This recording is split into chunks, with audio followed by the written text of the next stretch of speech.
Welcome back. Thanks again for stopping by to the Eric and Tony Show, always featuring Mark Rodriguez. What's up?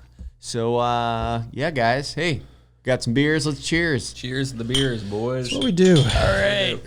We drink on Saturdays. We talk about bullshit. Today was a little bit of a rainy day, which is different for LA. I kind of was digging you that. not wearing a tank top? Yeah, I'm not wearing a tank. I have sleeves on. Full sleeves. Do you have a tank top underneath there? No, two. But I do have an Adventure Dumb shirt on under here in case it gets a little toasty here. I met one of my neighbors recently, and most people don't really talk in this complex. But now I think I know almost everybody, and it's kind of weird. So now we're kind of talking and stuff. And this last time when I was moving, the guy that I met, he was gonna move up here, and then he ended up not moving up here, and then I moved up here, and we were like, hey, let's like grab coffee sometime. He's a director, and Let's have you check out the place you messed yeah. up. And then, but he goes, you said let's go get coffee sometime. Well, we had talked about like kicking it sometime, and we're like, hey, how about next weekend? And he was like, let's go grab coffee at a place down the street. Let's go take a walk. Last night, I'm like, okay, cool. So this morning it's like, the one day we plan on taking a walk to go to a coffee shop. It's raining, but we're like, he's from Maine, I'm from Michigan. We're like, let's walk. Nice. Let's walk it So out. you guys went and did it? You guys had some walked down to coffee? coffee down the street, had a nice conversation, networking. I avoid my neighbors like the fucking plague. I hate talking to neighbors and like the little chit chat and the little, oh, how's it going? I just despise it. It like gives me anxiety. I'm like, There's like 1,000 people at your place too, right? Like Well, then there's like the lifelong tenants that have been there, because we had a guy named Carlos that would always like kind of linger in the garage, and I'd be working on my like looking for a conversation. Always. Sweetheart of a guy. Always. Super nice guy. Sweetheart of a guy. He's the one kind of guy that would see me down in the garage and just thought I was like a lonely guy. Like, look at this guy. He's got no friends. He's always in his garage working on his car. I'm like, this is my happy place. And he always tried to get me to go out salsa dancing with him and his chick, because that's where he met his wife. And I'm like, dude, I'm good on that shit. Like, I don't dance. I don't need social activities like that. I don't even like salsa that much. No. So then I would just kind of like, I would see his car, pulling the garage, and just fucking beeline it to the back door. That's tough. All those fucking people. Yeah, It's it's weird when they come around and they try to have a conversation. I think it's like an older generation thing, because a lot of the older people will do that. Like all the younger kids that moved into my building, they don't fucking look at you, no eye contact. I'm like, there we go. Nice. See, I like a nice, like a, hey, what's up? And now Robert, who is like our maintenance guy, and they like manage the place. yeah, nice. Up is good. Yeah, nice what's up is good. I like a nice, fun conversation with them, because we're always giving each other shit. Yeah. But yeah, the rest of the people here, we don't necessarily have long conversations, but since we're in the same business, it's cool to have a conversation and see how we can maybe work together. And that makes sense. That's good. But otherwise, yeah, the small talk. I've found that because I live close to a DMV, that my personal interaction where I'm actually useful in this world is when I'm walking by the DMV and then somebody doesn't know where the DMV is and they need instructions, and I tell them where it's like an older woman or something like that, like, where the DMV is, and I'm like, I got you. You gotta go down the street here, make a right, and that's right there on your left. And I'm like, fuck yeah, dude, I fucking helped. I fucking helped. Speaking of help, my neighbors across from me are like 180 years old. They're like super, super old, and they're really sweet. But they call me for like random stuff all the time. Like, hey, can you open this can of, pickles or something, or jar of pickles, or can you put me out of my misery? Yeah. Like, but they'll like, and then they gave my phone number to their daughter. And so then she'll call me and be like, hey, can you go check on them? Or, like just random stuff, or which is nice, but that they feel that they can use you for that. Yeah. Like, I mean, what if you would want to find them dead? Now you're permanently scarred and shit. It is kind of like, it's a lot of get pressure. over here. It's terrible. They asked me one time, like, they're like, her daughter's like, hey, can we use your Wi-Fi password and like use your internet, because my parents don't have internet or something for their phone. I just ignore that fucking text message.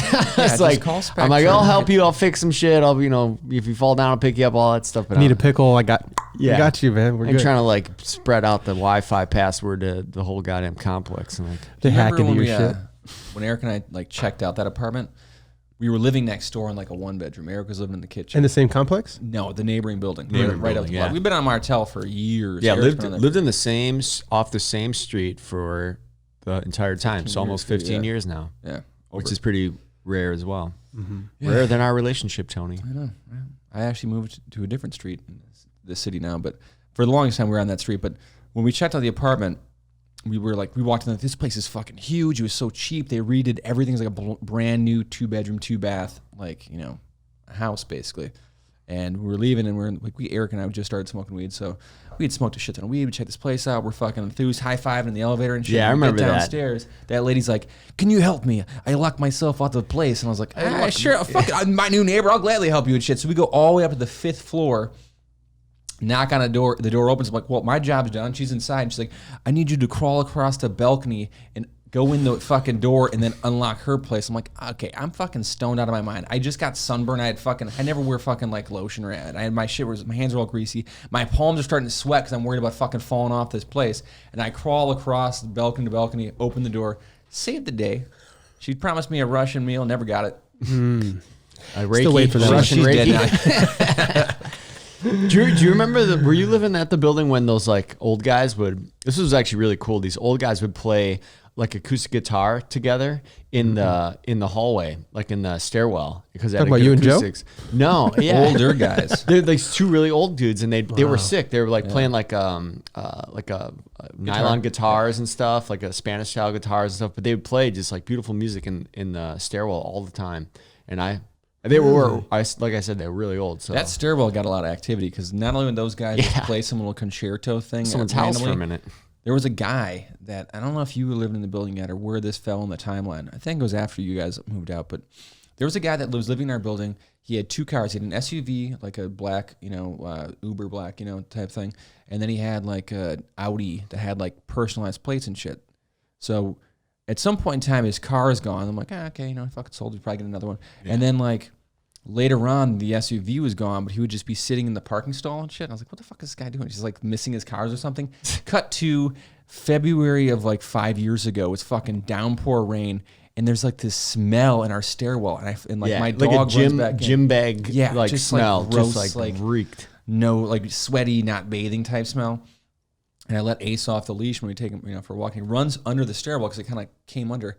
And I go to see what because he didn't come back. I'm like, what the fuck's he into over there? There's a bag of chips. What the fuck's he? And I look and there's like 2 sets of legs. I'm like, what the fuck? And then I like went and got Anatole, our fucking old landlord. I'm like, you remember Anatole, right? Yeah. R.I.P. Yeah. Shout out to Rest in Anatole. peace, Anatole. But the fucking guy that was like a tenant there had like lost all his shit, went down a drug fucking hole, and was living in the stairwell and shit. So I'm like, you got to get this fucking guy out of here. So we kicked him out. And then for like months, he was just living in random, compartments of the building and shit. And then his fucking chick that he's with was like, what was the guy's name? It was like, because she would yell it all the time. Alex. Alexander. Yeah. It's like, dude, I would yell at the neighbors that were being too loud or fucking this crackhead. I'm like, shut the fuck up. It's like, shut the fuck up. I don't know how many times I yelled, shut the fuck up off our balcony at fucking neighbors because they're just like so loud.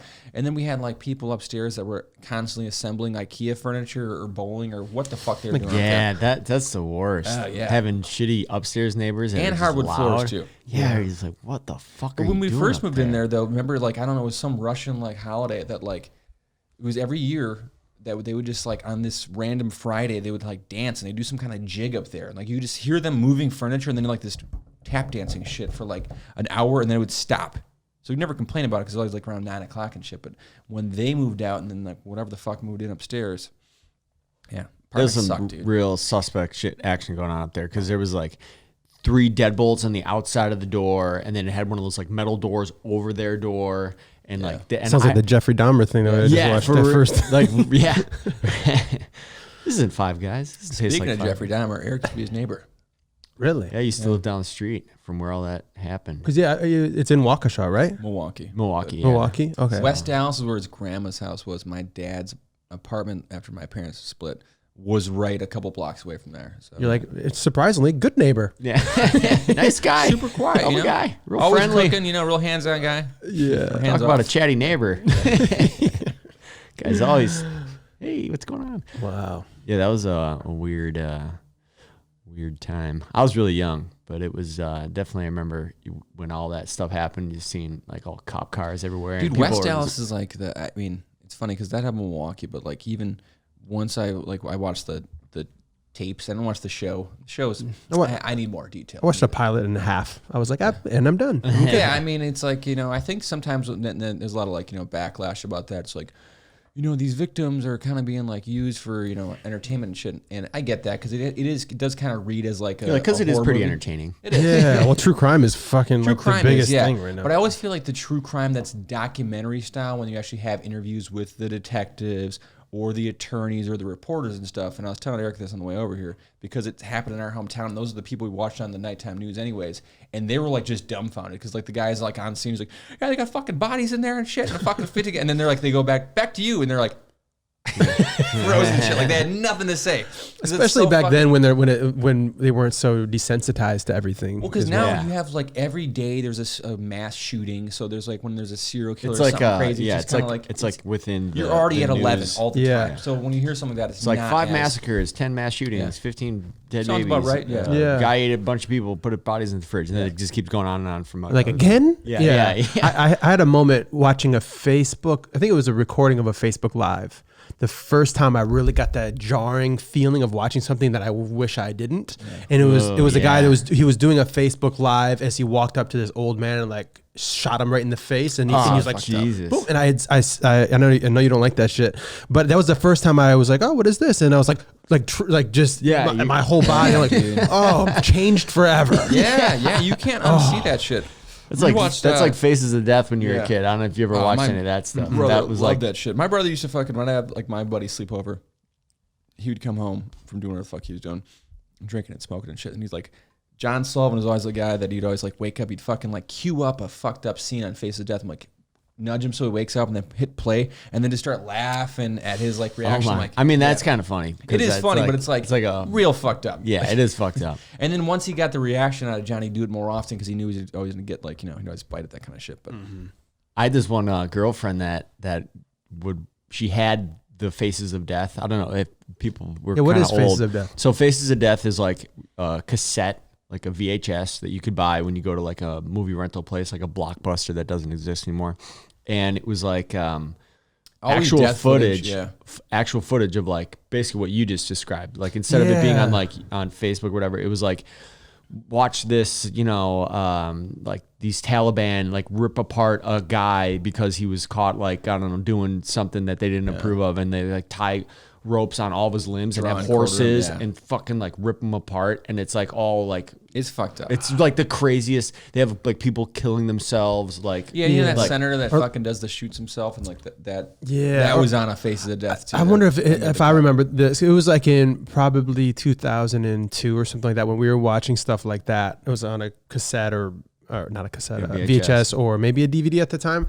But it would be like, it would be like a hostage situation. Yeah. And then a sniper fucking blow that guy's head off. You're like, you're just like, everyone's just like trying to eat popcorn. You're like just 17. Like, you're just like, what in the fuck? You just want to pillow yourself, like nerf yourself. Like you're just like, I don't want to go outside. Everything could kill me. Wearing a helmet from now on. Yeah. I had a girlfriend that had Especially in those hostage VHSs, situations. like VHS tapes or whatever. And she was like, oh yeah. She like just casually, like we're talking about something and she just randomly brought up like, oh, that reminds those. me of Faces of Death. Yeah, I watch those all the time. I'm like, what? Like, and I was like, the thing is, that's fucking crazy. Again, too, for whatever reason, because I do like a lot of true crime stuff, and that is a very popular thing. Especially women love true crime, which is insane because I guess, on that's the true. channel They do, I watch, it's but always that's like a different kind of true crime. Well, Face of Death, Face of Death is like minus the story and context, just like, all right, cut to kill scene. Yeah, It's just crime. Yeah. It's just exactly. It's just crime. Yeah, I don't even need to see like the fucking like video evidence from like the crime scenes. Again, I'm more curious on the story behind what led to that, whatever. But then also too, like they had the Night Stalker documentary that came out like I think last year, the year before, and shit. And like that's an LA based thing. And like the guy got busted. This like city basically saw him like, there he is, get that motherfucker. And they actually, kind of tackled him, waited for the cops to get there and shit. But like the detectives that were following that story, their story is like super fascinating, and it's also like tied into this like crazy ass fucking psycho serial killer and shit. But for just like the actual watching for the gore, that's not my shit. Yeah, I really don't care for that. Yeah, they're really. I forget who was talking about it. They're like, man, they fucking really draw these things out now. Now instead of a documentary, they do like a series, and they're like they strategically like set up the shot of the person who's going to talk and stuff, and then and they draw it out, and then they like make sure that their story is extra long and there's a cliffhanger. It's like, can we just get to the bottom? Yeah. You know, I think it's like interesting though. Like now with so many things being, you know, like kind of reality TV kind of filmed.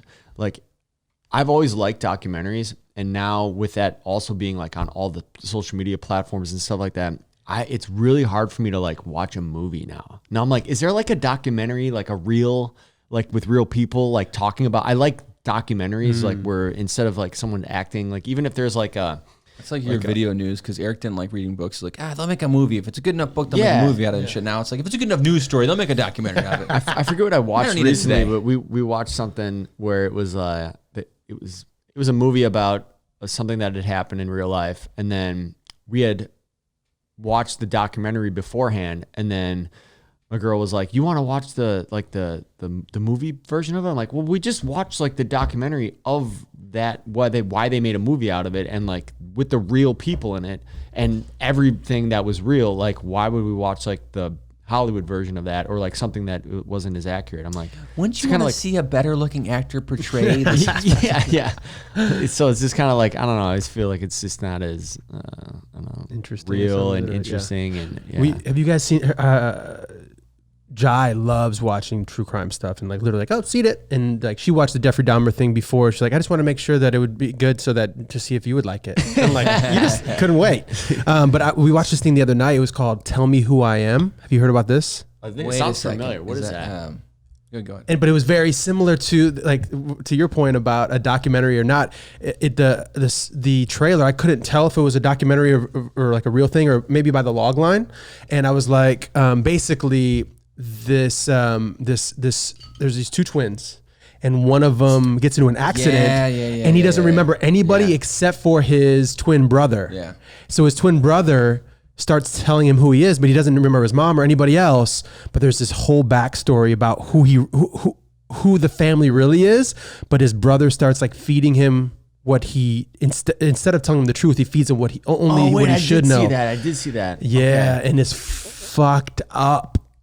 Dude, there's so many great fucked up documentaries about fucked up people. Like, Well, this fucked up people. That's the problem. It was these guys.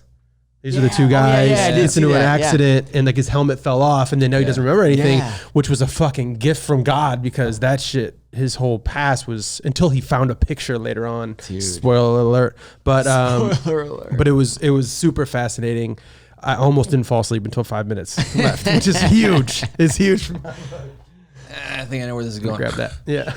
Yeah, man, those documentaries now are so fun to watch. I have so much fun watching this. Not just about The murder crime ones, either. right? So Yeah. funny. Yeah. Oh, it's so like, ha ha ha ha. Just love getting some And popcorn. there's and some pizza. podcasts and that stuff now Yeah. too. True 'Cause crime that's- podcasts. Yeah, those are Yeah. the good ones. I do that again too. Sometimes I feel like there's, I don't want to take in too much of that, or like again too watching the Dahmer shit. I'm like, dude, it's interesting. I think that again, I know I say this all the time on this podcast, but being a dad changes your perspective on things, because Jesus I know Christ. here I am. You over got here. it, dude. You got It's it. only because You the want to fact show that- us some pictures Yeah, right here, now? everyone look at Yeah, dude. look how cute my kid is. No, it's because you end up putting yourself in the role of the parent in a lot of movies. At least I do, because you always identify.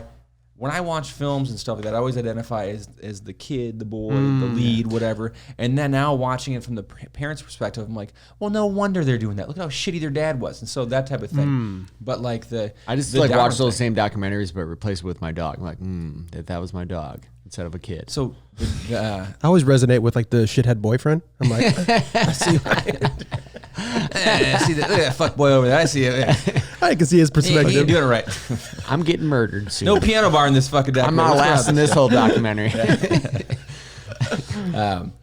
Yeah, the Dahmer one though, dude. His dad was a good, like he says it. Dahmer says it, like had a great upbringing. That nothing, they couldn't have done anything. So I'm like, fuck, dude. Like I always look at my kid, because sometimes he's in like that terrible 2, 3. And I'm sure Hitler had good parents. Yeah. his fucking So son like not fucking like was I'm goofy. fucking looking at my kid like he might be the next Dahmer, but I'm always like, all right, man, you've been a little bit too much of an asshole today. Like the yin to his yang. Doesn't that kind of scare the shit out of you a little bit? Like Fucking A-right, it this does, kid dude. could grow up and just be With a the murderer. Other fucking male crazy DNA man. in my family absolutely terrifies You do me. have that crazy, the Fuck little, yeah, the little. dude. You have You a get that little bit little of the fucking look in your Snap eyes. in the family. Yeah, I know, right? Yeah. That's another thing that's funny too. He's from, like, you know- more carrots, huh? Eat your vegetables. Yeah. Just gets Oh, that- Dad, look, a dead raccoon. Yeah. You're like, So it's petting My dad. kid starts killing people with vegetables. Guy stabs people with carrots. It's like the healthiest way to go. OD'd on carotene. It's so weird. Carotene. Yeah, if I can, it's funny too in those true crime documentaries. Easy for me to say, true crime documentaries. When you see like the family photos and stuff, and then once you realize that the husband's the guy that did it, and they go back and you're like, yeah, he got that fucking evil look in his eye and shit. And I'm like, and I got kind of squinty fucking suspect eyes anyways. That's why I always get cast for fucking shit that's like that. I'm like, dude, nothing can. I hope to God nothing ever goes wrong with my relationship because I will definitely be the number one suspect just by default, just from sheer appearance. You know what I mean? You're like always working on an alibi no matter what. Like, trying to smile more in family photos. Just taking pictures of yourself everywhere, like time lapse. Tony loves Instagram. I need a receipt. Yeah. Yeah, no, it's scary stuff. But I mean, the fact that you have like the streaming wars and all these platforms, like we need content. Like, all right, cool. Well, let's look at all the crime. Let's see those shit that went well, there's a whole bunch of shit that's never years. even made it to a documentary or a film. Like, how is this not a story? Like, just there's a whole bunch of fucking scenarios. Like, this is like so outlandish. There's another great documentary I watched called Dead North about the UP of Michigan, right the old hat that Wisconsin wears. Yeah. I don't know why. I mean, I understand why Wisconsin didn't want that, but I'm surprised Michigan's like, you don't want that? You don't want that fucking desolate, shitty ass fucking, but we'll take it. We'll bring it to Michigan. I've never been there. Have you guys been there? Numerous times. I used to go backpacking. I went up to the my UP? pastor. Yeah. UP. Yeah. Oh, UP the used to hunt up there. Up there. I'm but like, no, there's yes. What are we talking about? Possibly. There's this. Basically, the documentary goes on. It's this fucking husband and wife, and they had this pact that if either of them ever cheats on one another, they need to kill that person, right? So this. Wait, this is real? Real as fuck. Isn't that every relationship? Yeah. Wait. So they don't kill the person. Husband and wife. If either of them cheats, then they have to kill the person that they cheated on with. Yeah, that makes sense. Yeah, exactly. Right. Rob and I have that in writing. That's a fucking down relationship, though, right? It is. But like the woman, I'm still sticking with you. They're saying I'm gonna stick with you through thick and thin. Yeah. And no matter what, we will just murder that person together. Yeah. And that's how we'll bring this back together. We're Here's fine. the thing. So this guy who's like a divorcee moves to the UP. He's working in some factory, some fucking slob. This chick was a fucking slob too. I don't know why she's fucking pulling some prime tail like this guy. But he goes missing, and his family starts fucking calling on him and shit like that. And it's a missing persons thing, and then they start interviewing the neighbors and shit. And they're a really weird couple. Didn't really talk to them a lot. Never always tight on money. And they invited their neighbors over for a barbecue one time. And the guy, this fucking total redneck up north guy, just like, yeah, we don't talk to us that much. And one time they invited us over for some food, and they cooked it. And he said he was a butcher, and it was very, delicate meat, and it tasted kind of gummy. And they fucking served the guy like human burgers and shit. And the guy, he's like, after that, I don't trust people. Well, no shit. Fucking shit, dude. You literally got fed a fucking person. And they ended up fucking going on the lam. Person. Yeah, like they went on the fucking run. They ended up, the guy and the husband ended up getting killed by the wife in a similar, I forget how they tied up the loose ends on the first murder and shit, but they had killed a bunch of people and shit, and she was fucking big cheaters. Just love cheating and killing. That's two. What if you were served like human, like burger, like that guy was, but obviously that guy wasn't told it was human burger. Yeah, but because I think so much with food is mental, it's texture and flavor and whatnot and stuff. So if you were told, like someone just completely lied to you, was like, oh, this is like extra Wagyu something, whatever beef, and it's like, this is really expensive. And so then in your head, you're like, well, this is like going to taste different than what I'm normally expecting. It's going to taste better. And then you had it and you're like, oh my God, this is amazing. The guy actually went back for seconds, Yeah. I bet you they did. For sure they did. Whoever eats one burger at a cookout or one. Wait, how many burgers do you think you've had in your life? Oh, dude, thousands. Do you think that one of them maybe was? Maybe. You never know. See here, so back, I don't know where I was going with that. Back in Michigan, but I was serving burgers up in the UP. Now I went to my buddy's house in Toronto, and his mom was cooking all this like Indian cuisine. It was like amazing stuff. And in the morning, myself, Paris, my brother-in-law, just saw a foot in the trash can. No, but we woke up in the morning after, because we were at the Toronto International Film Festival, so we're like having a good time. We wake up late the next day, all hungover, but you got to go do it again. And she's like, oh, cool. We have breakfast. Awesome. So one day I wake up. I don't know. It wasn't breakfast. Must have been lunch. And I'm eating. I go to the table. I'm like, oh fuck, this is amazing. I put it on the plate, and I'm eating. And then Paris sits down next to me, And he gets a couple things, but not much. And I'm like, dude, you're not gonna get down on this shit. It's fucking good. He's like, no, I don't fuck with that. And I was like, what do you mean? And he was like, yeah. I was like, isn't that chicken? He was like, no, it's liver. And then from there, it is all mental, because from there I tried to push myself to still eat it because I liked it before he told me that. As soon as he told me that, it was just like rubbery, and like I was like, I couldn't even like stomach Really? it. I couldn't finish it. I actually like liver. Yeah, I think I would if I was raised on it, or maybe I don't know. I'm just trying to broaden my horizons. I do. Yeah, my dad eat and like, my liver dad and I sausage? eat some liver. Eat some liver. It's Like liver. animal or human? Either Human's more or. delicate. I bet it probably tastes the same. It's the same organ. Do you ever have like the brown schwager, like the liver pate? No, brown sugar. Brown schwager. Brown I've had schwager. liverwurst. It's probably the same Liverwurst thing. is basically it's like the spread. Yeah. You're just making up words right now. Oh my god. The brown schwager. Brown schwager and the liverwurst. Yeah, liverwurst and brown couple of sausages. and liver, all that stuff. I grew up on that stuff, so it's dude. always really tasty. Yeah, I wish that I have to force myself. Even with seafood, I'm like I can eat seafood now, or like even sushi. But why and do you stuff. want? I mean, seafood is the grossest of all foods and shit. Like, it, Well, at least I literally can has dabble. tentacles Like and all I had octopus for the first time when I was in New York. Did you lose a bet? No, but I had it, and I was like, actually, this is really good. So Really? I finally got to the point where I could understand just it. had octopus for the first time. I mean, I had like Or like was it calamari? no, or I was had like, calamari and that stuff before, but just like squid, Eric. fried. Isn't the same thing or no? No. I don't know. I don't even know. I just eat everything. That's like Fucking toads Tony and frogs. They're Brains. the same. Yeah. like you're not supposed to eat Similar that. but That's different. plastic. That's a plastic garnish.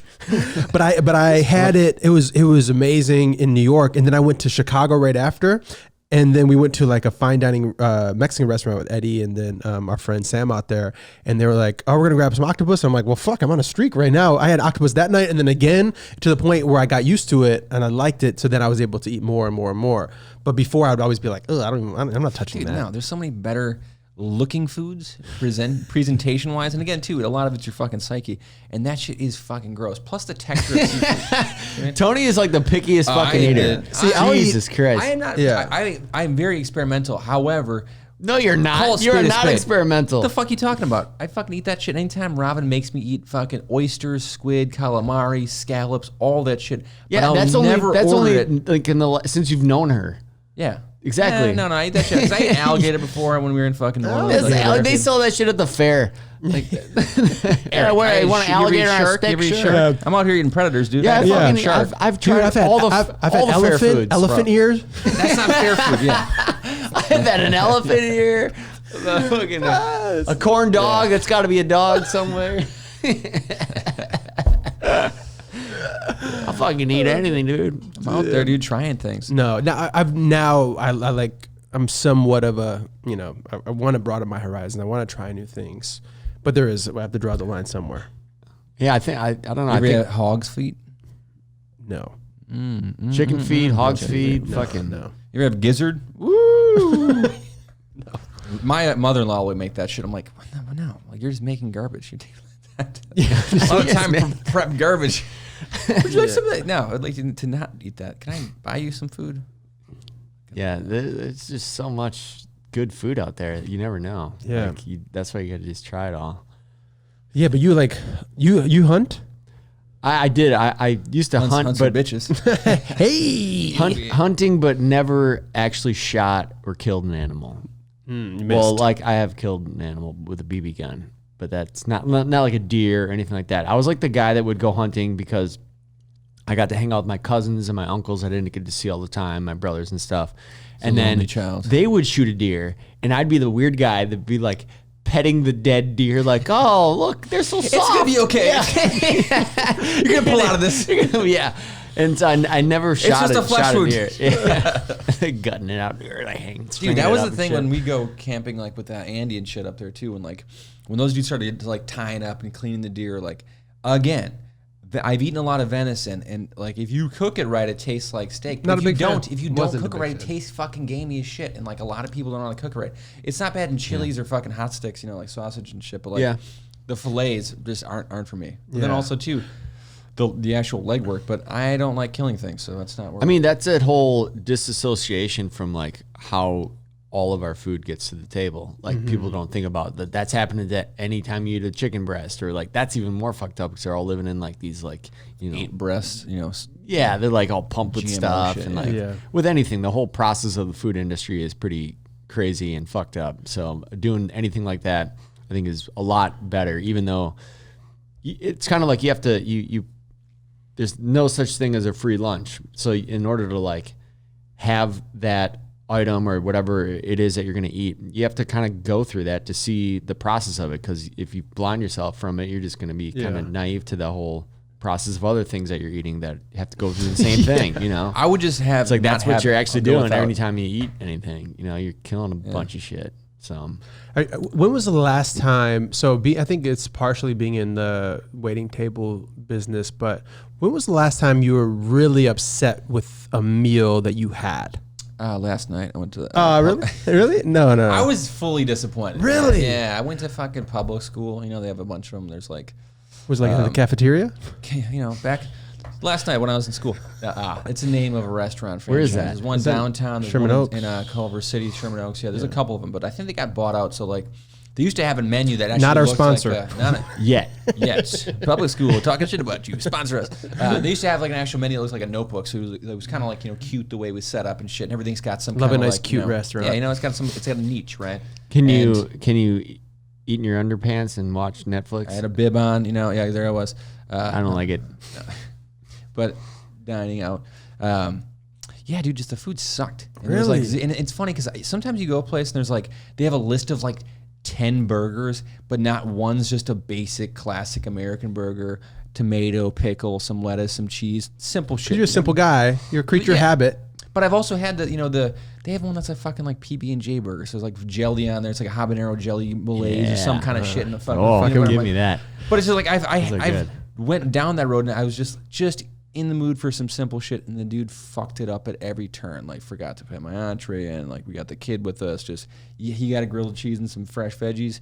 Grilled cheese was fucking trash. Like, I made a better fucking like one with like a toaster. So you just got to stay home, dude. You tip Make them it 20, you yourself. tip them more than 20%? 20%. When was the last time you had a meal that you were like, fuck, ever?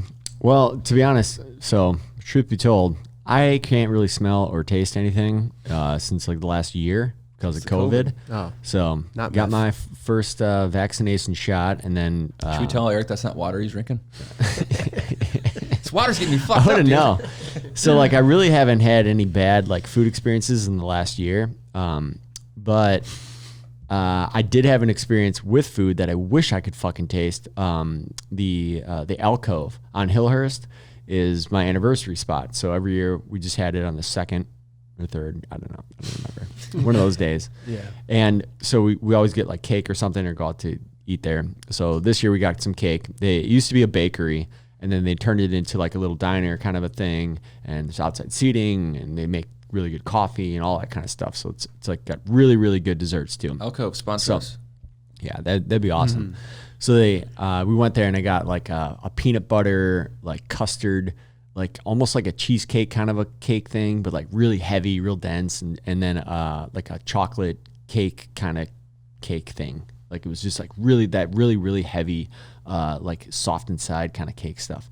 So I was like super pumped, and then I'm like, fuck. Like just the texture of it, I'm like, I know this is fucking good. I just know this is. I ate everything. I was like, this. Melts in the mouth, but you can't taste it either. And then I would just They're get like melting. just hints of like the flavor, just like a little like, oh, Hey, I I'm think right I here. tasted peanut butter. Or I think I tasted some chocolate. Maybe like a. Remember me?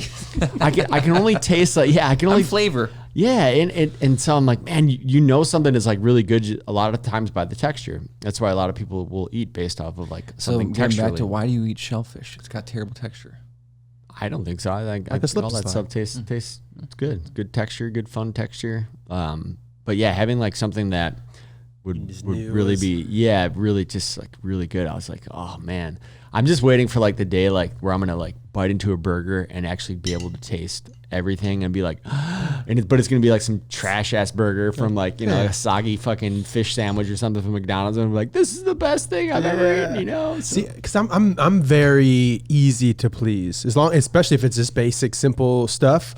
I'm always like any restaurant. I'm like, oh yeah, that's great. And I'm not the guy. I'm not the guy that goes, I just eat because I need fuel. I'm not him. Yeah. But I'm also not the person that's like, wow, this is delicious. Like, oh, the flavors. Yeah, yeah, I you're kind of like just a like, middle. wow, this is food. It's good. Yeah. But we were joking about it the other day because I have this thing now. It's almost a nightly thing where I get Ritz crackers and put a little peanut butter on it. Oh, dude, that's the shit. That's fucking the best. Brother. And literally, so you take the Ritz cracker and you flip it upside down so the salt's underneath, and you put the peanut butter on top. Yeah. So when you eat it, you have Upside the salt down, on the that's tongue. right side out. That's the way it's supposed to be. One serving is a whole fucking box of I those only crackers butter the and a whole sides. jar Yes, of peanut butter, that's- too, by the way. That's literally what I've been doing it all the time now. Like take a couple hits of my joint. I'm like, oh, and I just need a little something. And we were joking the other day, like I'm so simple where I'm like, if any kind of food, I'm like, oh, this Do you is have really some good. bread and water, perhaps? Yeah, but I'm like, dude, I taste I'm that. I'm starving. like, I'll take some wow, bread and the water. flavor is Yeah. just impeccable. Well, I mean, that's why they say bread and put in butter, this? right? Yeah. Is that's your bread and butter? You know, like the reason they say that is because bread and butter is the fucking shit. If you have a good loaf of bread and some butter,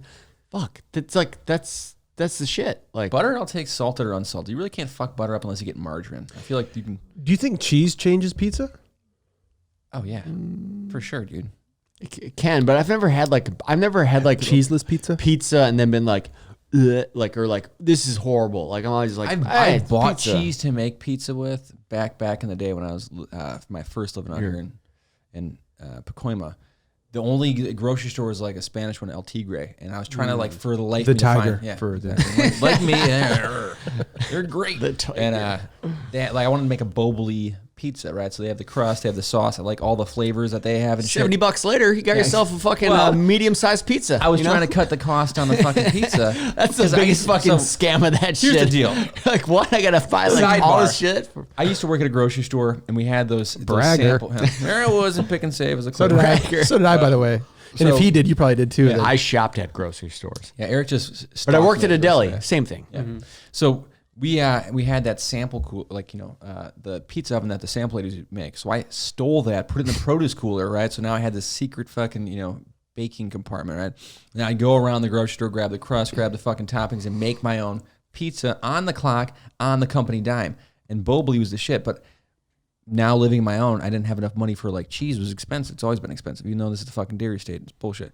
So I bought some generic cheese, some kind of Cheese is expensive though. It is It's like expensive. it's It like a is. fucking It's a expensive commodity. thing. No matter Yeah, where trading you that shit on go. Wall Street. Cheese is like the fucking it's up there Yeah, yeah. on your grocery list. Like Gold cheese will hit cheese. you. It is. It's Yeah. fucking expensive. So oil, That and avocado. cheese. Yeah. Cheese is like the same as Yeah. avocado, basically. Yeah. Yeah. It's like the avocado. Except it's not extra at Chipotle. Yeah. They just True. give you the Yeah, cheese. yeah. But That's true. it was like, I don't know if the label was just in Spanish and I don't know what the fuck I was getting, but either way, the shit didn't melt right. It was like some kind of plastic cheese. My whole fucking pizza was fucked up. Did all you take it out of $90 the bag? of crust. No, I didn't fucking take it back because I was trying to find someone. Stole all of it. He stole all trying to the ask fucking somebody- ingredients. Did you take it out of the bag? Oh, I thought you said you give it back. Yeah. Take it out of the bag. Like, why is this? I had He my took the shredded cheese. I and had just my put it chick on. make me fucking. I forget who was A lot of over. plastic in this cheese. Somebody was over and she's like, "You want a grilled cheese, babe?" I'm like, "Yeah, sure, that'd be great." And she No, gave me a Mary was grilled over, yeah. cheese, and I'm like eating it. I'm like, what the fuck? She didn't take the fucking plastic off the Kraft singles, Kraft dude. singles. They Which shouldn't also make is those the worst see-through. cheese to make a grilled cheese out of. They shouldn't make it. They Yeah, should that's the make- kind of shit that you put a lighter to and it doesn't melt, but it goes on fire. You're like, or you could like just leave a piece in the back of your If you car blow it and out, it never still looks goes exactly like the same, old. yeah. Yeah, it's just fucking American cheese is the non-biodegradable. sh- is the did you still shittiest eat it of because all. you're like you didn't want to Thanks, upset her? babe. Like swallow it down. Just this is bad. No, I called her out. I was like, "What is this horse shit?" And like, you fucking can't even make a grilled cheese. Jesus fucking Christ, dude, against the wall. No, Told her with its good hands. I do make fun of her about that. I'm like, don't make me grilled cheese. Thank you. I don't want to eat plastic. Choke. Yeah, want to throw some cheese on this? No, I'm good. Cheeseless. It's like I can't kill him from poisoning with plastic anymore. Yeah.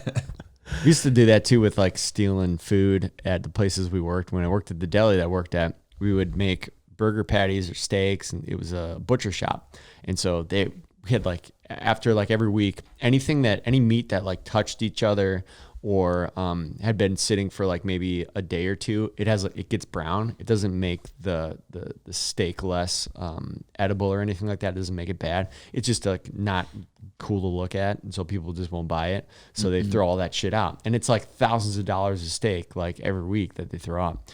So a bunch of kids running the place. The owner of the place, his kid worked there and was total stoner. And he was like, yeah, you guys want to, he had talk like Kermit the Frog. I swear to God. Brad. Kermit the Frog here. Yeah.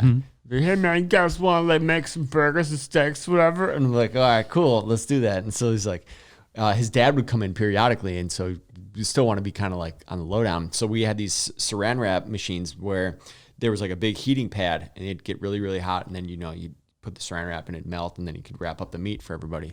So we would take the cover off the saran wrap like heating pad and take burgers or steak or whatever and put it in tinfoil and then put it on there and then put that cover back over so it looked like everything was normal. And I remember one time we had there's like 7 of these fucking saran wrap machines, and everybody, there's only like 3 of us. We all had everything on every one of those saran wrap machines. Everything was cooking. He comes in here, he's like, wow, it smells really good in here. And we're just like, yeah, I don't know. Hey, it's just, Yeah, boss, you're buying us lunch. yeah. It's like, I think the guy bought a hot dog over there. The hot dogs are pretty good today. It was inside a gas station too. So it was like a butcher shop that was inside a gas station. So there was like other stuff. So we're like, yeah. Do you remember the gas station's name? It was Mobile. It was PDQ is what it was. PDQ. PDQ, that's right. Pretty damn quick. Pretty damn quick. Yeah, Really? they had a curse word in Yeah. the fucking name. Wow, smart. And that's why they had to change it to PDQ. You know, KFC, Kentucky Fried Chicken, had to change it because they weren't frying the chicken. So Wow. PDQ was just We used Thick to prime damn meats. quick. We used to, speaking of like stealing from places you work, no, my one friend in high school, I was probably a junior, and we were about to tailgate for the football game. And so we got everybody together, and then my one friend worked at Wendy's, so he came with all like the square burgers. So we were like in the parking lot on like hilarious. a small grill, like flipping Wendy's burgers, like, oh fuck yeah, this is shit.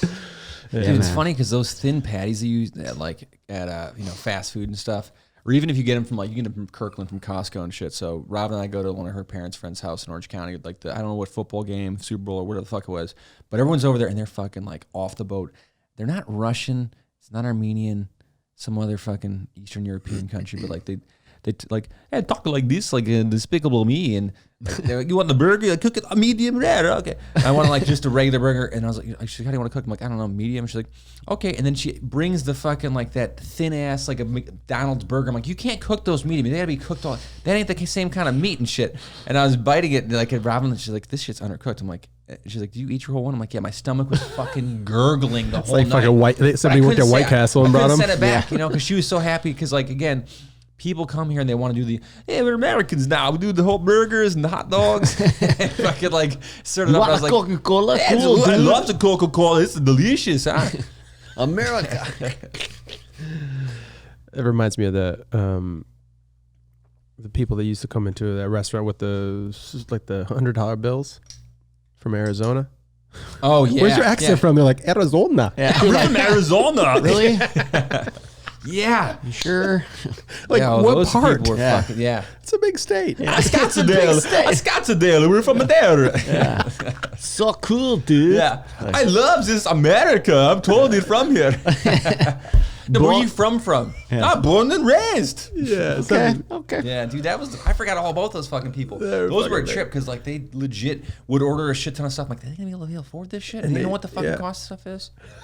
You said that one guy that would come in and get like burgers and shit, and him and his Russian brother, they definitely were like Oh, oligarchs yeah. or like Oh, for ran some like sure, yeah. underground like fucking like smuggling ring or did some shady shit. But they would just get a burger, nothing on it, just eat the burger, not even the side. They wouldn't even eat the side. They wouldn't even finish it, and they'd always leave $100. And I'm like, you guys are doing some fishy shit. those guys. Yeah. Forgot about those Yeah, dudes. they're Everyone's great. like, oh, I got him. I got him Yeah, this as soon time. as they come in, they You know love what you the guys. best one was the guy that drove the fucking Trans Am that would come in, fucking cut off sleeves, long ass hair. David thinned Hasselhoff? out. No, he had long hair. He looked like his name was Kenny or something like that. You know what I mean? He'd fucking Kenny get like Rogers? you get pancakes and shit, and he'd always fucking tip like $100 because like we wouldn't do to go orders and stuff, and like you remember that we'd like fight for that guy, I think it was like this. fucking Kenny or some shit. He looked like one of my uncles. Speaking of accents and Kenny Rogers, Kenny Rogers. so Teddy, that he came from Ethiopia. He had just got here, and his brother had lived here for a long time. And Kenny Rogers was huge. It still is huge That's in hilarious. That's Ethiopia, random as fuck. right? And this is before he passed. This is probably, I would say, 30 years ago now. And so Teddy, he had just got here, and his brother was like, hey, here's like $20, go to Best Buy, or it was like Sam Goody at the Get the time. essentials. Get Kenny. Yeah. Well, no, he didn't even say anything. He said, just go buy something. And he's new here and he's like trying to figure it out. And so he goes and Tedros walks up to this black woman who was working at the Sam Goody or Best Buy or whatever. And he's like, I need the Kenny Rogers CD. She's like, who? He's like, Kenny Rogers. And she's like, what the fuck you want a Kenny Rogers CD? I love this music. You sure? Yeah. But he's huge over there. So yeah, it was like That's really, funny. yeah. Like David Hasselhoff is in Germany. Yeah, that's so Kenny random. Rogers is in Ethiopia. It's so weird how like certain artists are just like really popular at other parts of the country that are not that really popular anymore.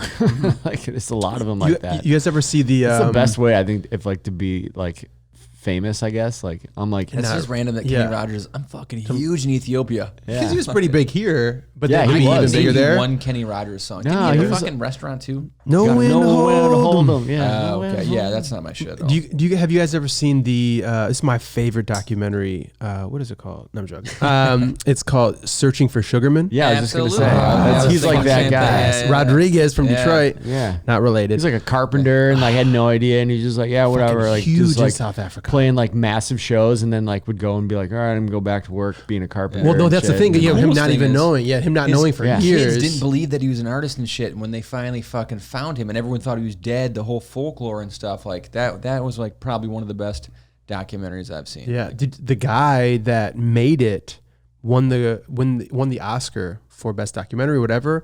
And I believe he killed himself the next year. Really? The guy who Yeah. made the documentary? So and they had this whole thing where they ran out of funding. So they and this, don't quote me on this. This is all just knowledge I remember from Do your a few own years research, ago. people. Yeah. Adventure dumb. Yeah. Just always throw that in. Information dumb over here. I'm just regular dumb, Dumb. right here. Listen to or do anything that we say. We're just some dumb guys on your podcast. We're drinking beers over here. We're having a good time. I'm hammered. But they Eric's drinking orange water. Tony Gold pissed in water, it. yeah. Right. But yeah, they ran out of funding, so they got a high 8 app on their phone to finish shooting some stuff that so it would look like the same thing that they were shooting with before. And then they made it and it did so well. And there was something, I think he battled with depression and stuff like that. But I heard, and I'm not sure, like I said, if this is factual or not, but it was something potentially of doing like reaching your highest high. Yeah. And then never feeling like you could amount to that again was maybe set him off or something. I remember them talking about that, but yeah, it's still my favorite documentary. How they brought the footage together, the animation, and how they told the story. Yeah, it's and he's pretty from cool. Detroit. His name's Rodriguez. I mean, Yeah. Yeah, that was it's like the one. story about the Klein that was from Wisconsin, and They're gonna find my comedy album 30 years from now. I'll be fucking doing carpentry work around town. Like, he come on, lived need you to tell 15 minutes. All right, I got you. Tony just rolls up. the deal? You know you're huge in China? He's big in Puerto Rico. I would be fucking giant in China, literally speaking. You would. Yeah. Actually, it's funny. When I was in high school, just because I've always had kind of squinty eyes and shit, and I had chubbier cheeks, so my fucking eyes were even squintier. Yao Ming. Don't be throwing that word around here, Tony. Said squintier. All right, So this I'm is the rolling last podcast for Eric and Tony show. Thanks for sticking around with us. We appreciate it. What did I say? Just talking about politically correct world. I'm joking. Anyways, talk about I your. don't know. Talk about your... Oh, eyes. no, nothing. I just used to resemble Yao Ming a lot when I was a kid, you know. Just Really? wanted Used share to. with you guys. You look like you a were him. tired, skinny Yao Ming now. Speaking of uplifting stuff, Ming. so I had to go back. This is a dad story. I had to go back to see my dad. He's in the fucking hospice and shit like that. And I did this red eye. My dad's sick. He's, I'm trying to get back there in time to see him and stuff. And I get off the airplane and I hear someone say, "Hey, Tony." I'm like, who the fuck is on this flight? I literally like booked a day of red eye flight. It's like fucking 6:30 in the morning. I'm back in Milwaukee. And the guy in the cockpit comes Dahmer. out. Fucking kid I went to high school with was the pilot and shit. Like Tom DiNardo. Kid, shout out to Tom DiNardo. And You're I had like, don't trust this flight. you made JetBlue. it. You did it, Tom. I didn't think you could fly. But I knew he's a pilot from Facebook and shit like that. And like he was always like a car guy. Like I took auto class and all the tech classes and shit. He was in that stuff too. But Tom DiNardo was also the biggest fan of rolling it back into the parking lot at school with like music blaring, like whatever. Backing up the plane. Oh yeah, just fucking. Yeah. Limp Bizkit fucking. Love Limp Bizkit. Dude, wanted to break stuff. But I ended up catching up with this guy at the gate in the airport, and it was like, legit, dude, I haven't seen him in like 20 years. We're making small talk and stuff, and I'm like, literally, in my head, we're having this conversation, then my mind's like, dude, you flew back because you're trying to catch your dad before he dies. Break this conversation off. I'm like, hey, Tom, I'd love to talk to you, but like, literally, my dad is dying. I got to get out of here. Like, I fucking like, we'll pick this up when I come back and stuff. He's like, he's dying to see you? You're like, yeah. Kind of. Yeah, we had another guy that we used to work with that was a goofy guy, and he ended up being a pilot too. Like, apparently, like they're just giving him away. I'm like, shit. That guy's got fucking mass shooter written all over him. Not Tom. Tom's a fucking shout out Tom, good pilot. No, he was a good guy. He's always a nice guy. The guy was buying assault rifles, body armor, fucking trench coats, extended clips. Yeah, just yeah, a lot of he shit. was. He's like face wash. He was one of those guys. Didn't brush his teeth. A lot of things. He did. Why do I need these teeth? I'm gonna die in a couple of days anyways. Yeah, you know? this guy we worked with was a definite had all those telltale all signs, the boxes, all of them. And then he was like, "Oh, I'm quitting," and we're like, "Where are you going?" He's like, "I'm going to become a pilot," and I'm like, "To crash into a building?" Like, I might have to start doing that when I got on planes now. Like a pilot light? Yeah, I was like, "You're flying this? No, I'm out of here." Tim, is that you? They don't really make that much money to begin with. Like when you start out, like if you're doing commercial flights, like it's like 50, 60 grand a year. It's not. It's not. Yeah, it's not a lot. Eventually, you can make really. Again, fact check all these things. Yeah. They make about $25 an hour. They make minimum wage, but they get free flights. Yeah, yeah. For travel, like I think if you start flying private flights and stuff like that, that's where you can make bigger money. Or if you're just kind of like it definitely is one of those occupations where you like the pay grid goes up the longer you're there, obviously, but. To start out, I always thought like anybody that's a pilot, like, oh, you're making $1 million a year or something. Like, I don't know if that's right, dude. I think that's really low. Because they're very careful about who they put into like your mental health and just like everything has to check. Apparently out. not. Apparently they're except for Wisconsin, they're just like you're like fine. Here you go. You got a flight thingy. Just go. Dude, do you guys next remember when stop's Hawaii? you remember when that guy went on the airfield and fucking took off in like a 747? Oh. Do you remember that? It was like I think it was in Washington State or Oregon, somewhere in the Pacific Northwest. But this guy fucking takes off in a commercial plane. He's flying around, right? And I don't know if they're waiting for him, if he was going to run out of gas or what the fuck happened, but like he didn't know how to land and he's just on the fucking radio and he legit sounded like my brother. I'm like, Donnie? I called him like, please tell me you're not in the fucking plane right now. Because like, yeah, you're home? Okay, cool. But he ended up fucking basically like just flew around and then fucking like, I don't know if he crashed into a house or somewhere. And like that was his thing. I think he actually worked for the airport.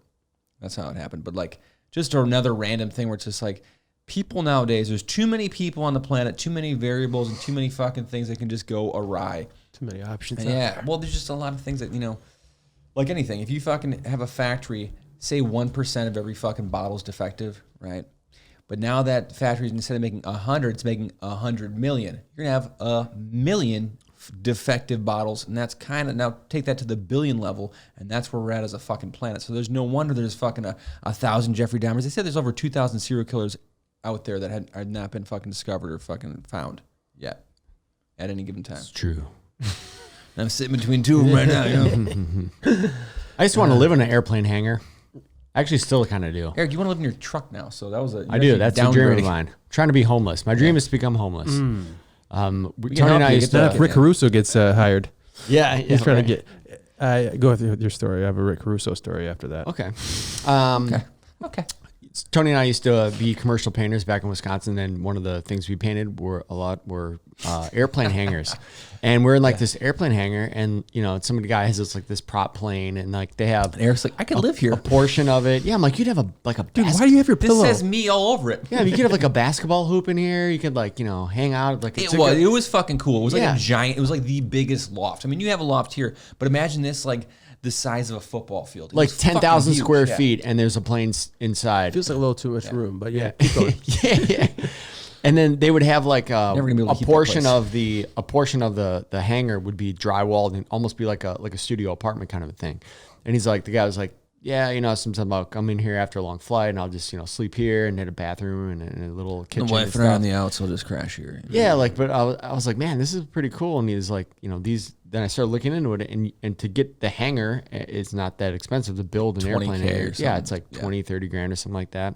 And I'm like, shit, all you just need is some land. You can build an airplane hangar and just do what this guy did, and then have like a really cool like the movie Big, where he's got like the bouncy trampoline and an arcade. I was like thinking like that. I was like, you could have anything in here. Like there's so much you could do with this. And so I wanted to do that for quite a while, and then Still do. Yeah, still do. Now it turned into a even smaller, just kind of like same idea, but just down.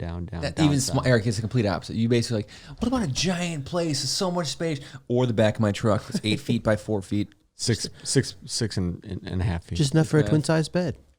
6.5 by 4. We built the shit out of this truck. I don't know. You ever see pictures of that? No, but you guys are done? Oh yeah. Yeah. Really? Yeah, it's pretty dope. Tony did a fucking killer job.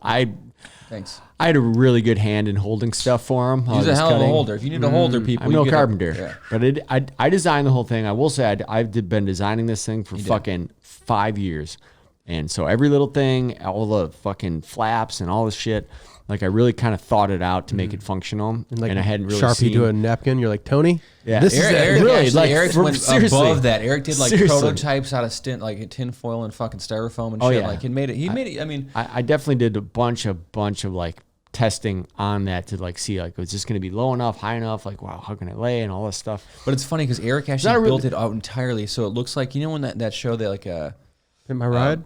No. Nailed it. You know what I mean? When they try to make the cupcakes with the fucking smiley face and it's all fucked up and it's like bleeding off. That was his version of what I ended up making and shit. Yeah. And it was kind of like, what we're going, but it was the reverse end where I was like, okay, let's just do this, but like better and structurally sound and like, You're like, what's this T-Rex doing in here? This little figurine. He's like, that's me. That's me. Yeah. Okay. It's to scale.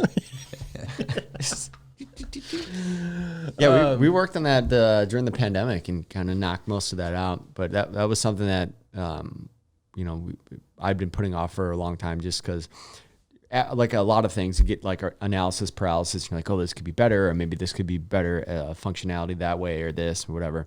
And then we're just like, all right, let's fucking do it. And then Tony, being a great carpenter, thank you. Was able to actually make my idea come to life and did it like really, really good. Like really good. I was like, whenever we got done with a portion of it, I'm like, this is fucking incredible. I also like I'm a big fan of my own work, so I was like, dude, we fucking awesome. This looks fucking dope. You Like, just this keep on is like, opening it up Cool. and It was shit. like, like The other little thing, too- things that we'd accomplish would be like, wow, this is so See, crazy. that's what I feel like. I've been thinking about this. I'm going to do a video about it, I think. But it literally, when you're, and I don't want to get too like, when you're aligned with your purpose and your passion, when you're doing shit that you love to do, it is the fucking little things. We got this countdown clock. I'm like, clock. I can't stop looking. I'm like, oh, fucking cool, man. Like just because you're like, oh, you visualized it, and now you're seeing it. You're like, dude, this is a studio. You have like things. You have a truck. You've been thinking about it. It's like this does open, and you can't stop looking at it for like 2 days. You showed like everybody that, like, and that's the cool thing too, is like the general consensus is that it's fucking dope as shit. And like, everyone will be like, even though they think I'm fucking crazy and like, oh, you want to live in that and you want to do this, but I can see why it's fucking like, nice. That's pretty cool for anybody that wants to live in their car. That's a pretty cool, like living in your car setup. Like there's really like that big of a market for that. So it's. Have you slept in it yet? Yeah, I did. I used it on a couple like camping trips, like little overnighter things and stuff. And sometimes in the garage, and Carlos is like, "You want a salsa?" You're like, "Dude, I'm trying to sleep, man." He rents it to Alexander and his girl. Yeah, Alexander, the truck's open. I rent it out now. It's like $800, for it's on Airbnb. Yeah, exactly. Sleep in my garage. I feel like what it's the like bed of to a truck. be homeless. Yeah. Yeah, but it came together pretty nice though. I was pretty happy about it. You've been talking about it for a long time. I remember when you got the truck and it was like your dream truck, and you got it. It's like, oh, cool, we got. Oh, for the listeners, Eric drives a SRT 10 Dodge Ram, which is like the most upper echelon. It's the creme de la creme of fucking Dodge trucks, which is the most expensive drivetrain to put like a fucking 500-pound. It might be 200 pounds of lumber back there, but like it's a Dodge Viper. If everybody knows what a Dodge Viper is, it's basically a Dodge Viper truck car that they did for 3 years. They made a truck version out of the Dodge Viper car, which to me was like, that is the coolest thing ever, and I always wanted one. And then that's because you've been a truck guy for the last like 20 years. I never really was like growing up. I was just like, like kind of didn't really have that much input on cars. I like, what the look of cars, I guess, the aesthetics, but then never got really into like when I was younger, like the horsepower and all that kind of stuff, and then had a little truck and then was like, oh wow, this would be your Dakota truck. was that a SRT 8, right? No, it wasn't. I always wanted the SRT8. That was the V8 version of mine. Mine was a 6-cylinder automatic. It's a clean truck though, dude. It was a beautiful truck. I ended up selling to my buddy. It literally looked like the younger brother of your current truck. It was just a smaller, little, like nimble kind of truck. Weaker. This truck I had, the new truck they're not new. It's a 2005, so it's an old truck. They only made it for 3 years, 2003 to 2006, and then that's 3, and then but it has all the same like setup as like a normal Dodge Viper car did and does. So it has a 6-speed Hurst manual transmission. It's got like 500 horsepower. It has the same exact engine and drivetrain.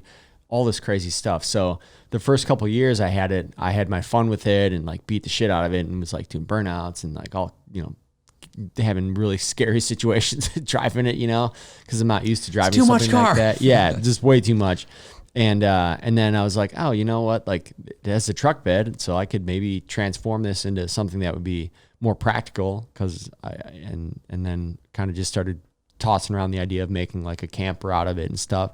And then everybody was like, why would you fuck up that truck? That is like the best, like, like fast truck and all this stuff. And I'm like, yeah, but I could have the best of both worlds. I like camping and outdoors and I like fast cars and trucks and stuff. And it's like that combined is like, it's all the things that I like in one vehicle. And there literally is no other truck like it. There's none like it. Like there's like I've looked on forums and for years and I actually posted something a couple months ago.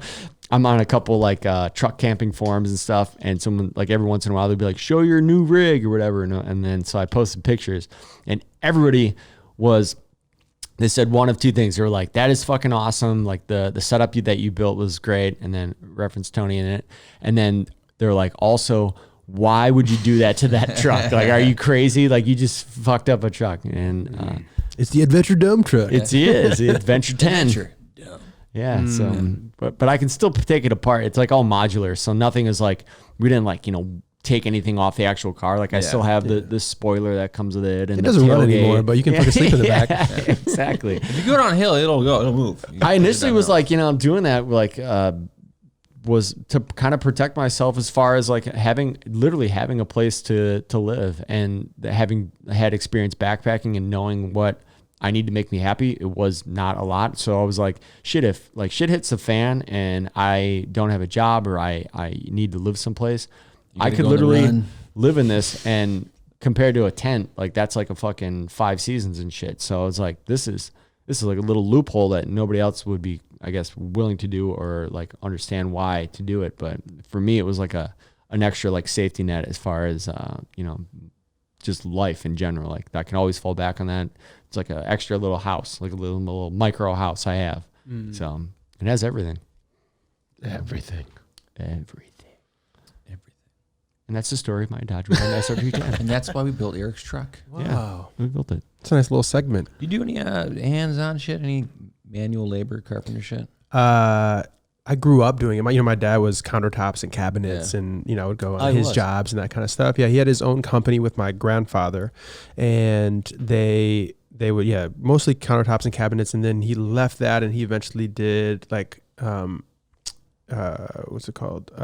Basements for people. Yeah. So he would like design basements and stuff. And they would, redo them in Michigan and all of that. So he's very hands-on. It's always like, hey, let's go fix this. My dad's like, I can do it. And then he'll go do it. So luckily I have those skills, and whether it's, anything that I have to do in the house, I can handle usually. All that stuff, carpentry, even like, the manual labor stuff, even painting, it's a form of being creative. Like, and that I think no matter how like much of a manly man most of those guys are and stuff, at the same time, you're like, yeah, but you're doing like kind of like a form of art, because you're putting your own little twist on it. You're making it your own. You're creating. You're designing. You're all those things. Like even with construction, and it's difficult. And it's funny when I lived downstairs and I was doing like a day-by-day thing, and you guys came and hung up the backdrops and stuff.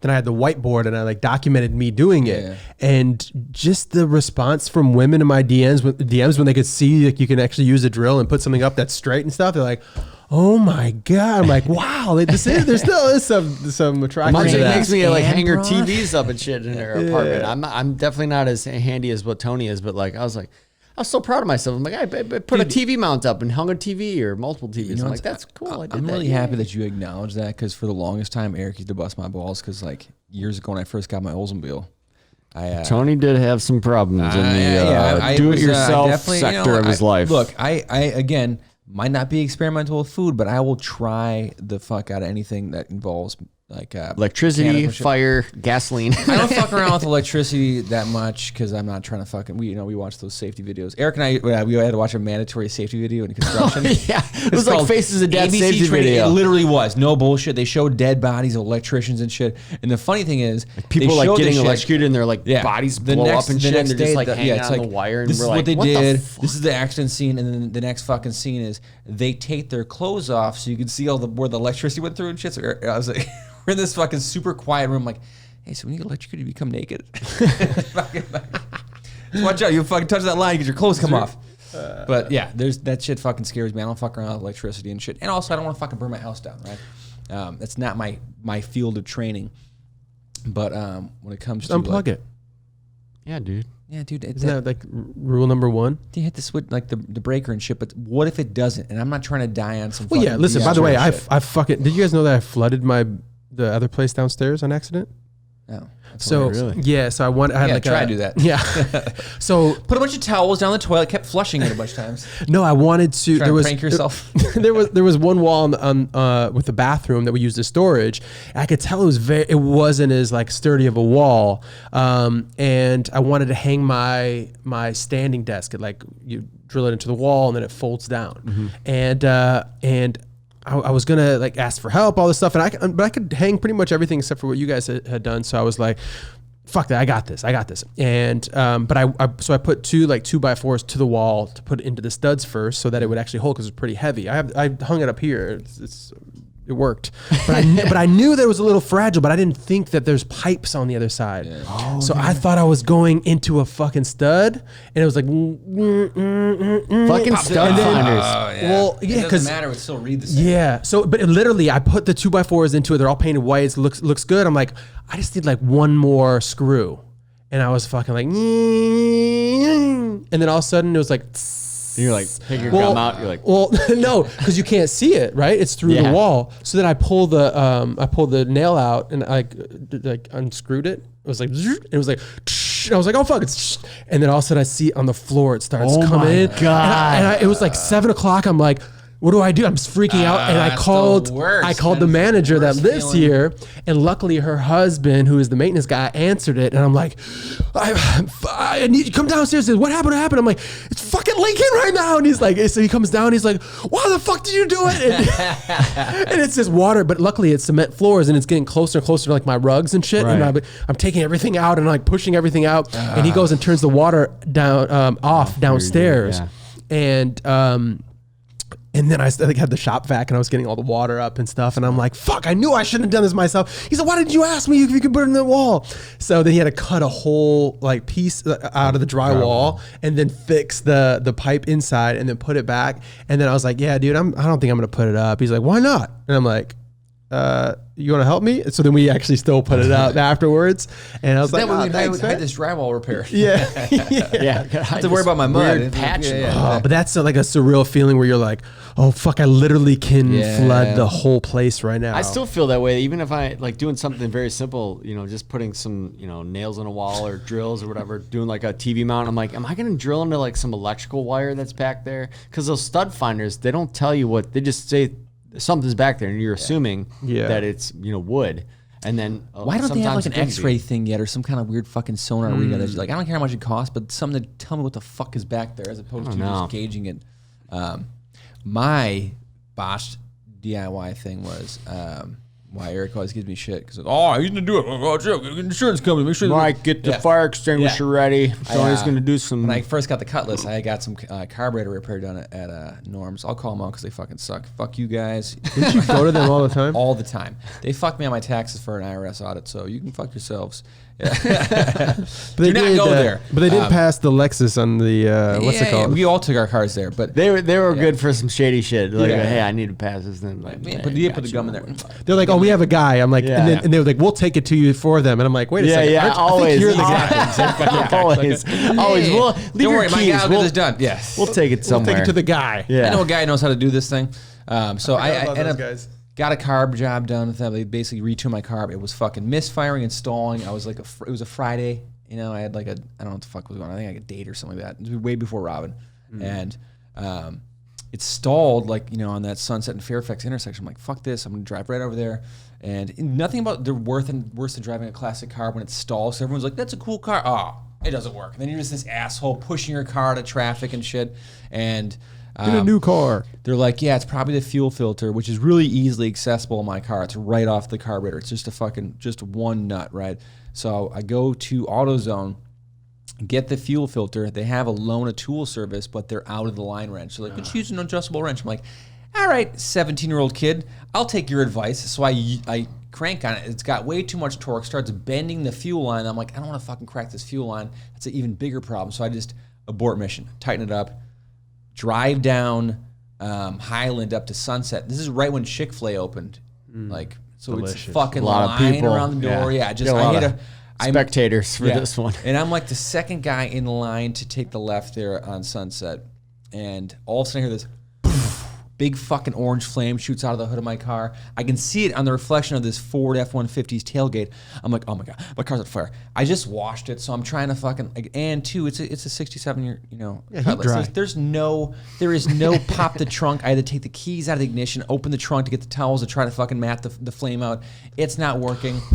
Yeah, exactly. It's just this. I open the hood. My car just looks like a bonfire. My engine's Oh my just fucking God. melting. I'm like, and this guy walking down the street's like, you don't have a fire extinguisher? If I had a fucking fire extinguisher, using it. Like, I'm like just panicking. This guy, this like don't have a awesome fire fucking- extinguisher on. Yeah, this fucking landscaping truck pulls up. This little Mexican guy gets out, takes that like, you know, the cooler they use at football games, PB football games, and just pours this like, you know, McDonald's igloo cooler.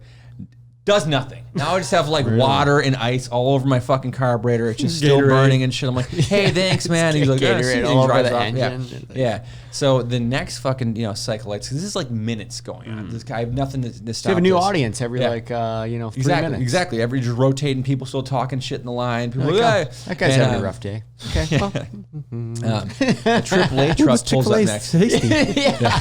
I love the new Chick-fil-A. It's fantastic. Oh, look at that guy. He's on Yeah, fire. this chicken smells weird. It smells like burning rubber. And guy's the literally on fucking fire. an actual AAA truck pulls up next to me. I'm like, hey, dude, like I have AAA. Like, you know, can you put my car? He's like, well, I'm going to a call on the 101. I'm like, is it for a fucking car that's on fire? He's like, no, it's a flat tire. I'm like, can you please It's a flat use tire. your fire extinguisher? Put my fucking car out. So he fucking does it. He puts my car out, and a second later, the LA fire department pulls up, and there's nothing more awkward, and I've had this a million times, so my car dies on me all the fucking time, than having someone tell you how cool your car is while it just was on fire.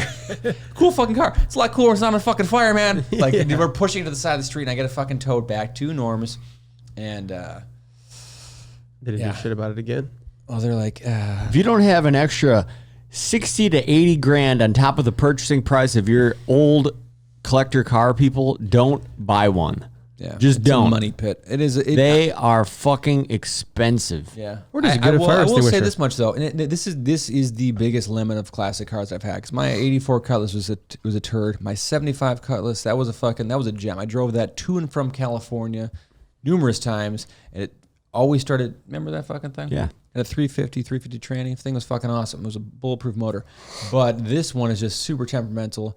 And two, when I first had that thing, like Eric and his truck, like we both got fucking cars. We were kind of like aspiring to work up towards it around the same time. So I used to drive like a bat out of hell. So I'd be fucking just flying down La Cienega, Dukes of Hazzard over the fucking Pico. My car comes down. It You got sparks. air and I shit on fucking one got of the air. time. Like I you hit drive so you drove hard in your that car like it was a fucking like race car, Yeah. and it's like I was old building it to be a race car. I did cruiser. the fucking suspension, the brake. It is a cruiser, but It's like a it was a it's muscle definitely car. Can I you was trying to sleep put in all it? yeah.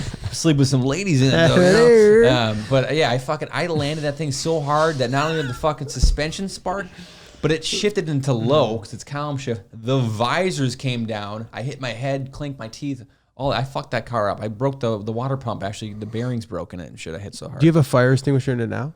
No, didn't learn. So He's got a baby though in it. Well, It doesn't drive. It sits in the fucking driveway right now. Yeah. So would you say that people, if they have a car like that, they should have a fire extinguisher just in case? No, because Have a second I did some car. dumb shit. Just have a what happened second was car. this. I actually loosened the nut on the car filter X amount of times and then fucking closed it Y amount of times. Wasn't enough. It's very viscous fucking fuel. This And is it just kind algebra? of dripped. Yeah, dripped. Yeah. And the circumference, the triangulate the two. Yeah, basically, it was my own negligence. I tinned the two-man interior that fucking shit. It was my fault. It was not my car. I can't blame that, and I can't blame it for a lot of things. I did kind of beat it like a fucking race car. But at every turn, what I end up doing is I end up fucking like getting an idea of something I want to do. I'm like, I'm gonna have this be done to my car, but I'm at like a fucking like a lube shop, and it's like a guy that just does oil changes and fucking tires and shit. I'm like, Oh, yeah. what do you think about building a speed car and shit? I'm like, I think I'll take your money Tony and was do like that. the best. He was like anybody that would talk to him about his car and that would offer their services. He was all about it. Yeah. I'm like, you need to go to somebody that like specializes in old cars or classic cars, because the places you're going to get stuff like this done, it's like a specialist thing. It's like you need a heart surgeon and you're going to like your primary care physician. Or like the you foot do doctor. do you do heart surgery? Hi, too? dentist, He's like, can you do I a don't know. triple bypass? If I was forced to, I guess I could. Yeah. You know, like, and he's like, all right, here's a check. Here, All right, let me know when it's done. Yeah, well, I mean, Yeah. I definitely agree with you on that. Also, if you like attention, get a old car. Not saying that you're like an attention person, but man, you will get so much attention when you are in a car like his. whether it's on fire or not, Or Whether it's all on fire or not. Or a 92 Lexus. If I got Or- hello. Yeah. Hello. that's how we became friends. I was like, who is this? They're like, you don't live in it, but you probably, gentleman's Lexus? maybe you could be. We can't get out of that side. I remember borrowing your car once to go to the grocery store or something, and everyone's like For a goof? waving and shit, and like, Oh, my you know, car? yeah, Yeah. driving his car, and I'm like, oh Thumbs my up, god, dude. I'm like, why is that? People are like taking pictures and shit. I'm like, this is the worst car ever. yeah. I'm like I would never want to own a car that Which has is that funny much because- attention. Granted, my car it's like a very unique car, but it looks like a normal black truck. Yeah. Just like you can't tell. It's very unsuspecting, very like kind of like a sleeper, if you will. But here's the thing. I appreciate my car for Unassuming. for that. That's the word I meant to say. That's part of the appeal, and I appreciate other people appreciating it and shit. But I do look back at like the amount of like nights I'd be at shows and shit, and then like, you know, drive home. I'm a few 3 beers in, right? And you know, just it's already a fucking like you just Yeah, it's like pull a me cop. over. It's Exactly. like a cop rate. Like, yeah. Cop Just magnet. asking to get fucked with Yeah. and shit. And like, you know, never thought about that. Now that I have the Dadmobile instead of the Oldsmobile, no one looks at me at all. Like we fucking drunk driving at fucking noon on a fucking Monday, and no one's like, oh, they got the Through the red Plus, lights.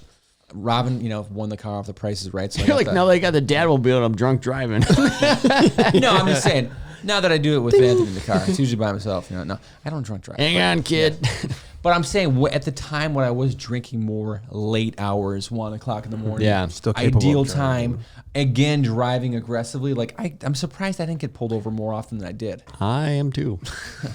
But your story with the Chick-fil-A reminded me of. So when we see something like that, when you see a car on fire, it's always like a fucking like, oh shit. It's like, you know, it's maybe once a few years, something like that. Yeah. I had this crazy experience in Michigan where I was just back in Michigan for maybe a week or something like that. I was coming off the freeway. I exited off of Ford Road, right where, you know, go to Westland where I'm from, and I make a left. And actually, I went right first. I grabbed Wendy's because that's what I do. That's what we do. Yeah, that is your jam. I forgot about that. So then I'm driving. Is there a Wendy's there? guy. So like I get off the freeway, I go right, go to the Wendy's. Now I'm going back this way. So I'm going under the overpass. And as I'm pulling this way, I see this big ass truck cross the median and coming like 50 miles an hour. And it's one of those surreal things. You're like, that's not, oh my God. And then he so I'm driving and I'm slowing down and he fucking goes, now he's on the grass and he goes right into a fucking pole. No. Boom. And I'm like, holy shit. So I pull over and I'm you like, should. and I jump out and like literally, so I'm like eating the spicy chicken sandwich. Boom. what happened, man? And I That set it down. Well, I jump out and I run over.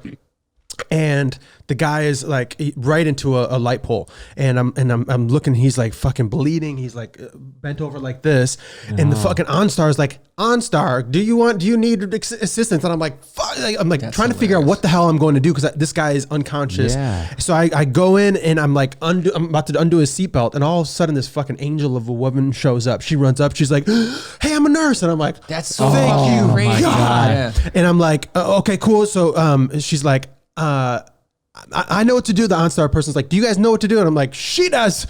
So we grab the guy, we pull him out. She's like, run into my car. There's like a plastic thing. This is something that everyone should have. So this guy's like vomiting and like he's unconscious. Jesus Christ. He had just suffered a heart attack, which then caused him to go unconscious. And now and that's when he went over the median, and then he was already like out when he hit the thing.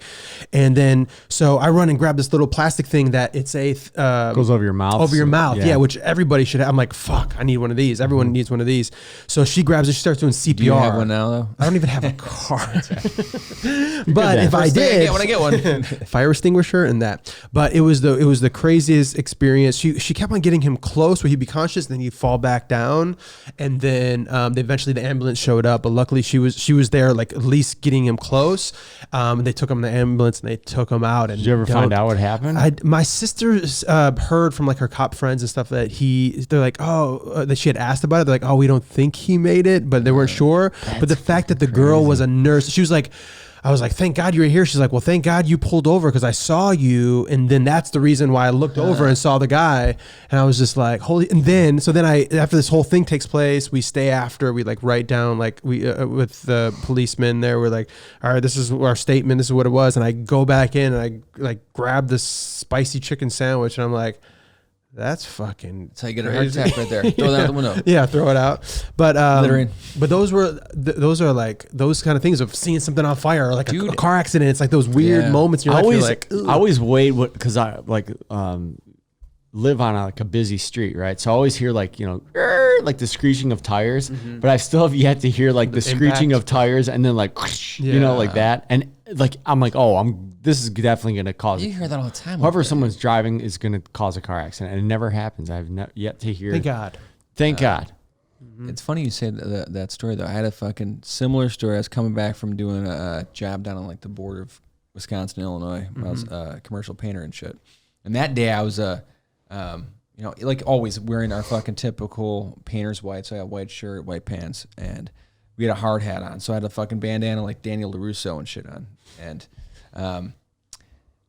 traffic got thick. Everyone slams on the brakes. And behind me was like a locksmith fan, and he fucking locked up. And he was going to rear end me. I'm like, oh, fuck, I'm bracing for impact. And all of a sudden I see him veer off and go up this embankment.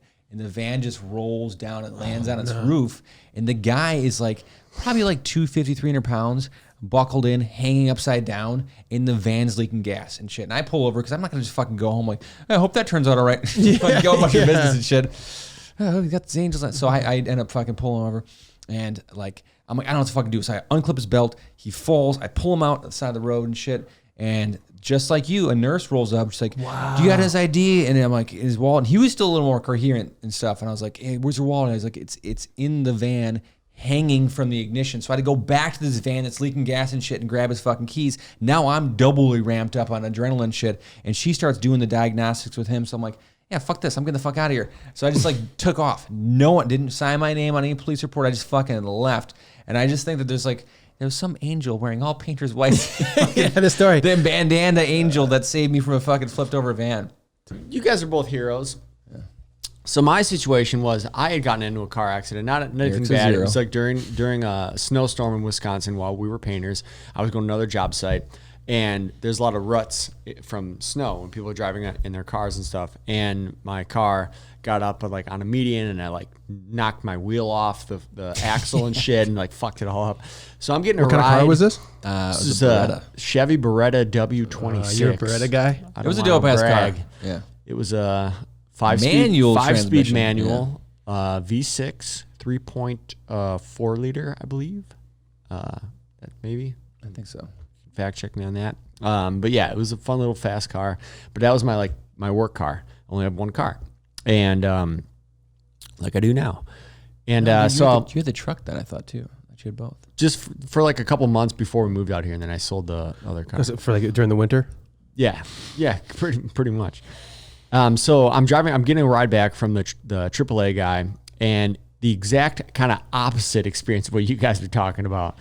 This guy was like eating an apple, talking like real nonchalant, and he's like getting calls like while we're driving, and we're on the freeway, and there's like all the cars are like going off into the ditches, like just stuck. Like the black ice and shit. Yeah, black ice, and it was a snowstorm and stuff. So there's a ton of snow, and like cars are just like you just see the ass ends of cars like up. Or like, they're facing the other way, and you just see the fucking high beams. yeah, and they're out, so it like looks going through Star the Wars cloud. and shit. Like it's like really kind of creepy. Yeah, it's eerie as fuck. And so I'm talking to this guy. I'm like, oh man, so how's your day going? Shooting the shit with him a little bit. He's like, yeah, you're just number, like 20 on my list. I got to go back and pick up a bunch more people. And like, we're driving by, and like, as he's like telling me this, like I said, very like, could give a fuck. It's just like part of his day. It's like, fucking up my noon day, or these whatever. people. He's just like, yeah, whatever. There's like a car. We pass a car, and there's a lady fucking with like over the fucking steering wheel, like knocked out, and the horn is going on. He's like, yeah, I could probably go back and get her and shit. Like he was like just didn't give a shit. And I'm like, Zero fucks. yeah. So we didn't stop. We didn't fucking like see if she was okay. We just were like, it was just we just kept going. That's 21 over there. Yeah. It was just like the exact opposite kind of thing that you guys experienced. No life saving, just kind of like mocking people that may or may not be alive and be like, well, whatever. Damn. Yeah, I guess We'll get you on the way back, AAA lady. I was first. When I saw the guy that that had the heart attack and hit the light pole, it was part of a 6-month period of my life where it was wild. I was also at the Burbank airport, and then this woman, we were waiting to get on the flight, and we're chilling, and all of a sudden I see this woman. She's sitting, like you have all the different terminals, and like there's the one set of like seats that facing like where everybody's the walkway where everybody's walking, and she's just chilling there like this. We're waiting to board the plane, and all of a sudden she fucking locks up. And I like see it out of the corner of my eye, and then she starts tilting forward, and it was another like surreal moment. I'm like, what the fuck? Starts and speaking then in tongues. No, she had a stroke, and I fucking and I jumped too late. I couldn't fucking catch her, so her fucking head hit the ground, and she starts fucking foaming at the mouth, and I'm like putting on her side. I'm like, is there a medic? Is there a medic? Like I had that moment, and as my plane's boarding. And then everybody's rushing over. They're like, some woman put like something cold on the back of her neck, and like she's like foaming at the mouth and all this stuff, making sure she doesn't bite her tongue. Like I remember that she should be on her side. And then like all of a sudden they're like, Mark Rodriguez, like boarding, like final call. And I'm like, I just had to leave her. Eventually the medics showed up, and they're like, oh yeah, she's gonna be okay, but she was still out of it. Then I just went and boarded my plane and like sat down, and I was like. Yeah. Holy shit. I feel like I would have been Yeah, you get some I would have closure done on like that the shit, step to the sure. side as they're about to fall down and just like moved out of the way. Yeah. Okay, well, It was I was pissed at myself for not jumping. You would have helped enough. out, Eric. You helped Yeah, Andy you Dick would out. have. Come on. Yeah. But yeah, it was a part of my life. That one, and then another time I was walking to Starbucks, and this fucking dude was like trying to push his pregnant wife pregnant girlfriend back into a car. She's like, "Get away from me!" He fucking like bit her, and I'm like, I was on the phone with the client. I'm like, "Hey!" And then this other like woman ran over, started hitting the guy. He's trying to push his girlfriend in the car. All this stuff. I'm like, yeah, it was like a 6-month period of my time where all this crazy shit was happening that maybe would happen like maybe once a decade in your life. want to become a superhero. Yeah, and I'm like, what the fuck is Superhero going on? Mark. Yeah, I started sign. You're all looking wearing in the a mirror. I guess it's my job. been wearing a It's my cape destiny. ever since. You might but- have you might have became a cop if you went a different direction. You have a full mustache right now. Is it? Am I? No, I would. Almost. You wouldn't, yeah. This is as full as I get. It's some say half full, some say half empty. But yeah, those are those moments in life that's like the real life moments. Yeah. Everything else is kind of just in between. But Yeah. otherwise, you're kind of like, oh shit, and that's a life of maybe like Doing a paramedic. being or something. a do-gooder, it can be like really fucking satisfying, but also put you in hairy ass situations and shit. And again, too, another time coming back from a job down on the border of Illinois, Wisconsin. like what border? Like Well, I had to Mexican border? clarify. You know how Mexico borders Wisconsin? Again, You know. all painters whites again. Fucking, I did it was a second shift job working for like what would be like a Kaiser Permanente back in Wisconsin or Illinois. And I was hanging wallpaper. So I had this fucking razor in my little fifth pocket of my leg. Oh, yeah, I remember something. Yeah, from dude. And I Joe. was like literally getting off the freeway, dead of winter. like 1, 2 in the morning. It's late as fuck, and there's like one car with its hazards on, right at I come off the off ramp, and I'm at a red light. And I look over, and the guy, when I looked over at him, I think he thought I was like, "Hey, I'm here to help," type thing. So he starts walking to the car next to me, and I'm like, "Hey man, what's up?" And he's like, "I'm out of gas. I need you to get some gas in the car." I'm like, "All right." You want a Reiki? Yeah. So he's got a superhero, or he's got you're a beanie serial killer?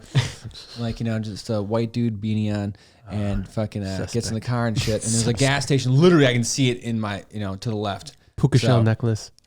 Yeah. We go over there. It's closed. I'm like, fuck. Now he's getting more car. I got the heat on in the car, trying to warm this guy up, feeling bad and shit. Takes his beanie off, fucking shaved ass head, fucking tattoos everywhere. I'm like, okay, fuck. But meanwhile, I'm like, I got this razor on me, I'm okay. And then he's You like, don't work at Hollister, do you? So I was like, hey, there's another gas station over on Sunset and blah blah blah. I was like, that one's closed. You know what? Let's just do this. My buddy lives down in this neighborhood over here. I can get some gas from him. He can help me out. You can get on your way. I'm like, oh, okay. So I'm fucking driving. I must have been like 21, 22, real fucking young kid. And he's like, he starts doing that shit though, like in fucking Of Mice and Men, or like, fuck old yellers, like, oh, wait till you see this place. You're in a shit. It's fucking got a horseshoe drive. I'm like, why am I in a shit? You gonna fucking pull a gun on a fucking couple? Was it Andy Dick? Like, Yeah. You're like, why are you getting so comfortable with yeah, me? it was just like, he was like talking it up. I'm like, you're talking this up way more than you should. You should be like, wait, when I get to the house, I'll let you on your way. So we get to this house. It is a horseshoe driveway. We pull in. He knocks on the door. No one answers. And then he starts fucking picking around by the windows. I'm like, oh, great. Now we're doing a fucking breaking and entry. I'm the getaway driver and shit. And I'm in the fucking driveway with my car still running. Your friend's house is in a bank? Yeah. This is a really weird place to live. Are you sure this is all? I'll help you load this money. Lives in a bank? You live in a Bank of America? Your friend lives there? If Eric ever went to jail, it would be because of that. Yeah, right. So he starts fucking around out the front window, and then he goes around to the side. Now he's gone. Now the homeowner comes to the door, and he's fucking looking at me like, why the fuck who is at my door at 2 a.m. in the driveway? He doesn't recognize my truck. And then seconds later, the guy comes over. They do this long embrace, high five, handshake and shit, and they walk back, and the guy, like, gives me $20 for this whole fucking thing. And I was like, all right, I got to stop fucking picking up hitchhikers and shit, because this is fucking like, this could have went way south, and I didn't even want to. It just kind of happened to be that situation where it happened. But Yeah, and that's fucking like Oh, you're 18 so years lucky ago. that you didn't get Dahmered, because Murdered, you are for like, sure. you're like, hey there, stranger, you need a lift? dude. You look like disheveled and fucking suspect as fuck. Hop in.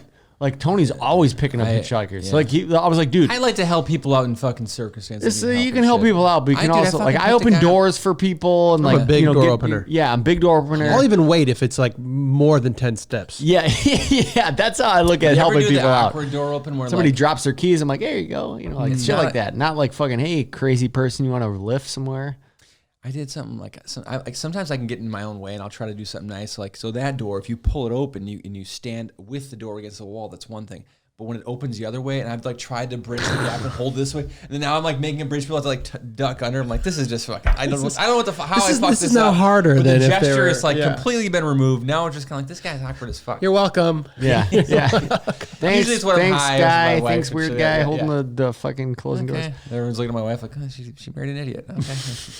Speaking of people asking for help, so when we were painters, we painted a few like old folks' homes, like retirement homes. Oh my the god, soiled linens room. that is probably one of the saddest places. Like, if you've never Don't been send there, your grandparents. Your just parents let them there. die. Just let them die alone in their own house, or like take them out to a field Yeah. and fucking like leave them there or some shit. It's better than a fucking old folks' home. Take We them would to be the painting, horse factory, make them into glue. and there'd be like the doors would be open of like each of the rooms, and you just hear moaning of help me.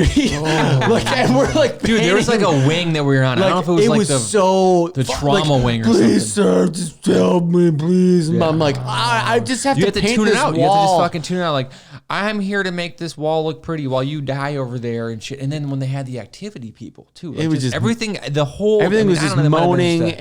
and help me and depressed and like, I'm dying there. Like, fucking get me out. And I was All like, my family, they oh won't let my me call them. god! Yeah. Like, we would just be like, dude, like, we got to paint this and get the fuck out, because this is so bad. This is like, You just take a bunch of them home. You're like, Tony, I know this is awkward, but listen, I have a plan. Tony's like, hey, I'm taking It's a like, fixer upper. Gertrude's a fixer upper. they're not like rescue people. Like, you can't just Oh my. Anyone claiming her? Yeah. I could use a grandma. need some new roommates. You guys, can you guys pay rent? Damn. Yeah. That shit was fucking really just fucking such a sad situation. We'll end on a sad note. Speaking of old people and true crime, There's a Throwback. documentary on clothing and bringing it all together. On Netflix is a documentary called The Worst Roommate. Do you see that? Yep. And the one with the woman who she was playing that she was like a senior citizen. She was only like 55 or something, but she had like a house up in San Francisco and she's collecting all these fucking people's social security. People? Yeah. 8 dead bodies in the backyard from that lady. So make sure you check where your family's at, you know? Yeah, if it is a senior citizen, make sure. The saddest thing is if it's that an elderly, make sure it's an Not elderly. poisoning you and killing you and putting you in the backyard. that fucking lady that she was the one that basically kind of cracked the case, the one that was the social worker, the guy that ended up going to that place, like that lady fucking, you could see it in her face. She felt like she took on the onus of that guy dying because she was like, oh, I can't wait to get this thing to love this place. And then fucking, sure enough, dude's fucking dead in the That Rose old garden. lady did have a good little scam going on though, because she like looked the part, like, oh, I'm just a little old lady. Like, She almost got away that's too, the- right? Like she was like, I'm just gonna go across the street and grab coffee. yeah, Yeah, that's They're like, right. yeah, it's fine. Yeah, Just you're an old. lady. Like, you can't run that fast. I'm like, Well, that was the thing is like, you know, again, it's like, it reminded me of The Prestige with Christian Bale. Yeah. And, you know, like when they go check out, they scope out that like an Asian magician and shit. And he played the part. He wasn't an old man, but he fucking had the old man posture and shit like that. So everyone was amazed that he could lift this glass bowl and shit because it was in between, you know. this whole- Spoiler alert. Great I never movie. remember that part. I gotta watch It's great. the So movie like again. he basically like Michael Caine's trying to show him how good of a magician that guy is because it's not a job, it's a lifestyle, right? So if you're gonna take on that role, right. because you know Christian Bale has his twin brother and you know spoiling the fuck out of this movie, Okay. but they basically made one identity the entire movie that they both kind of would jump in and out of that character. Hugh Yeah, Jackman yeah. was playing Wolverine. Yeah, he was just out there fucking, you know, regenerating every time he got injured. He did though. He was fucking making, you know, clones of himself. But that's what reminded me of that lady though, because she basically did the same thing too. Where she's like, if I'm gonna look like an old lady, you know, Yeah, she hammed it up. yeah, and but like, she was like literally only 55. That's like fucking Sheridan, my mother-in-law's age. Yeah, like She's how, like, how she looked bored do you like have to she's be till you're like, you know, I'm just gonna create this whole operation where I'm gonna play like I'm old and just yeah, start- just. I am bored. She was fucking, you know, grooming herself to that kind of thing, like where it's just. But Kind of like it wasn't like that. Wasn't like the first thing she did. She had like a fucking track record of she like killed a she was whole like bunch in of- and out of like jail and like Bunch had of a bunch different of like names too, right? suspect murders and like all sorts of shit. But the So- funny thing is, no one checks that shit because they gave like this the key to the city and stuff, and like this, you know, it's really interesting how much background checks and scrutiny you have for a regular ass job. But when you get these elected positions, they're like, you seem but a good enough but guy. you have to look at the time too. That was like in the 50s or 60s. was They're just not like at all. It was all That on. was like- Everything was that on was paper though. It was all recent. paper. No, that shit was like paper filed. Even in the 80s, this shit was True, like true. fucking horse shit. Fucking And documentation. again, too, you have a lot of stuff that wasn't, you know, there's two different, a lot of times you have like police departments that don't communicate with one another. So you can jump state and, you know, Yeah, lose that, exactly. you That- know, change yourself. But Yeah, they think the stories of like all those like kind of criminal stories, like they're not really gonna. That was in the past. Like the future, like you're not gonna be able to get away with nearly as much crazy shit. Like well, the it's just fucking too much. CCTV too, dude. There's another true crime show. What's it called? The one dude, Adnad. Do you watch that? It was there's a whole like He just got released. Serial had it's like he got released. he got released like yeah. a couple weeks ago. Wow, because Yeah. they didn't the first time. Yeah, it was like 20 years or 25 years or They something. were, they were really holding out for the second season, huh? They're like, All right, ratings are dropping. Let them go. That was such an intriguing like podcast murder basically case saved him. podcast. Yeah, like I was driving to Vegas for one of my girls' like friends like One of wedding your or something girlfriends? like that. My girlfriend, her like guy friend or thought it something was was getting engagement. married, so we went out there and we're listening to this podcast and like we were so intrigued of the podcast, so like in it. We got to the hotel and we ended up sitting in the car for another hour because we wanted to just finish the podcast. We're like, let's just was let's really just well sit here. done. Yeah, it was like we're just like, wow, this is so like crazy, like all this stuff. Like I've watched or listened to a bunch of those now. I typically don't. Tony's like Tony will watch all that shit, and I'm like, Yeah, I fall come asleep home during from that work shit. and shit. And he's watching like, and so there they were in the body cavity of the fucking. I'm like, what are you doing watching this shit alone, like in the Yeah. dark? I'm like, Unsolved all right, mysteries though, I'm gonna dude. go to bed and lock my room, my fucking door. The loop of that, like that Pluto TV has like a 24/7 loop of all the old Robert Stack ones and shit, which is what scared the shit out of me as a kid. And I've like basically watched all of them again. And you know they'll have updates on certain ones and stuff. Yeah, And unsolved mysteries. Unsolved Mysteries is the shit because it's not just true crime. They have a lot of crazy ass stuff. They have like, you know, missing relatives and stuff, and that's like where you have like some deadbeat fucking mom Well, mom bashing here. true crime is like they have the story and they have like the person and they tell you the end of it. Where Unsolved Mysteries, it's an unsolved mystery. So they're like, well, I know, and we don't know where that guy is. I'll watch Forensic Files, like, and I'm like, all right, I'm trained. I know what's going on. I picked who this, and then I watch the Unsolved Mysteries. I'm like, that's the motherfucker that did it. And then legit, sometimes the update, it's like, because there's a fucking husband on there. It's like, yeah, I don't know. She decided she was gonna leave. Doesn't want to be a wife anymore. Didn't want to be a mom. You know, she's fucking packed her shit and left. And I was like, update. That guy fucking killed her. And you're like, no shit. But like the crazy thing is, he went on Unsolved Mysteries. Was he was that into the fucking character. He's like, nah, I'm gonna fucking get away with this shit. But one of them I had, and I just listened to a true crime podcast about it. But like, it was these two kids that they found on a train track that were fucking dead. And what happened was this. They got hit by a train. No, the train conductor, the train murderer, saw it, and then he tried whistling. They didn't fucking budge, and he ends up fucking like they don't stop in time, so he ran over him and showed that. And they go over the scene, and the medical examiner was like, "Yeah, they had like a bunch of THC. They'd smoked smoked 20 joints each and fucking passed out, which is impossible to smoke. I don't care how much of a smoker you are. That's a lot of weed to smoke. So." The mom was like, that doesn't sound right. Like, I know he experimented with pot, but he wasn't like anything that over much. 19 is like too much. It's like, all right, what are you trying to prove here, buddy? He ended up dead on a train track. But so she starts, questioning this. Turns out that it was a cover up because the fucking cops were fucking, trafficking drugs and shit. And the medical examiner was on the payroll too. Knew it. And there's a whole bunch of fucking other like cases that like, and Unsolved Mysteries didn't fucking ever have the update on that. I had to find this out on this fucking podcast and shit. But the craziest thing about this is in the late 80s, early 90s when this is all kind of coming out, but there's 8 other people that murdered in just keeping that fucking thing under wraps and shit like that. Because you always see a bunch of stuff in movies like, that sounds outlandish, like that fucking Chris Pratt thing you're talking about, like how crazy of a cover-up that might be. But literally that shit happens where this guy, they're fucking like offering people to get this shit, and they start getting these cops that were dirty, and then the medical examiner, the whole fucking state of Arkansas was like, we got to get this guy out of office. And fucking the current governor at the time was like, no, we're going to keep him. We're going to give him a 41% pay increase. And that governor was Bill Clinton. Fuck the Clintons, yeah. Yeah. Fuck Bombshell. You heard it here first, folks. Breaking headlines. Yeah, that's intriguing though, because that's one of those things where again, like when you have too, a lot of those shows they have the same thing just told differently or whatever. Same thing with Ancient Aliens and stuff. It's always like the same 5 people telling the same story and stuff. Yeah, different perspective on it. When you get some kind of closure and you have you find out like, okay, well they can't pin it on these people because they're no longer alive or whatever, but that's really what happened, and the family got a little bit of closure as they got low. But the lady died in last year. Still not really knowing the exact what happened to her fucking kid, but it was pretty much the fucking corrupt ass politicians and cops fucking killed their kid to cover up a fucking. It always is. Yeah. Spoiler alert. Yeah, and that's how we like to end these podcasts, you guys. A little bit of knowledge, Nice high note of murder. So Clinton wasn't just on Epstein's plane; he was also fucking killing little kids. Cover up drug runs. Well, where can they find you? So where can they find you? If they want to find you, if they're a serial killer. Yeah. So it's been a dark podcast. Do a little outro. Yeah, we did I think this was the true crime podcast. We could call this maybe whenever we end up putting these out. We start labeling these podcasts. Whenever Tony sends me the pictures so I can finish this fucking logo. Yeah, we got to put these out.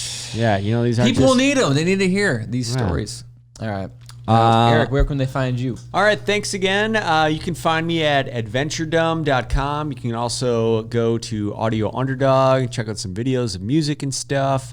Make sure to buy some apparel. I happen to wear Adventure Dumb apparel every podcast because I'm the only person on my sellers list, and I don't like being the only one just buying stuff for family members on their birthdays. So help me out. Jesus. You can also find Eric in his Viper truck in the back of it living. Yeah, maybe look out. If you see a guy living in his truck, probably me. It's a really fast truck that people say, what the fuck did you do to that thing? Yeah, so. You can find me at Tony Klein Comedian on social media and TonyKleinComedian.com for show dates and shit. And Mark, where can they find you? Ooh, good question. You can find me, Mark Rodriguez TV, everywhere. Also, Mastermind Media. Great stuff, guys. I like this. Yeah, we're doing something here. All right. All right. Okay. Cheers to the last one. Eric and Tony show featuring Mark. Hey.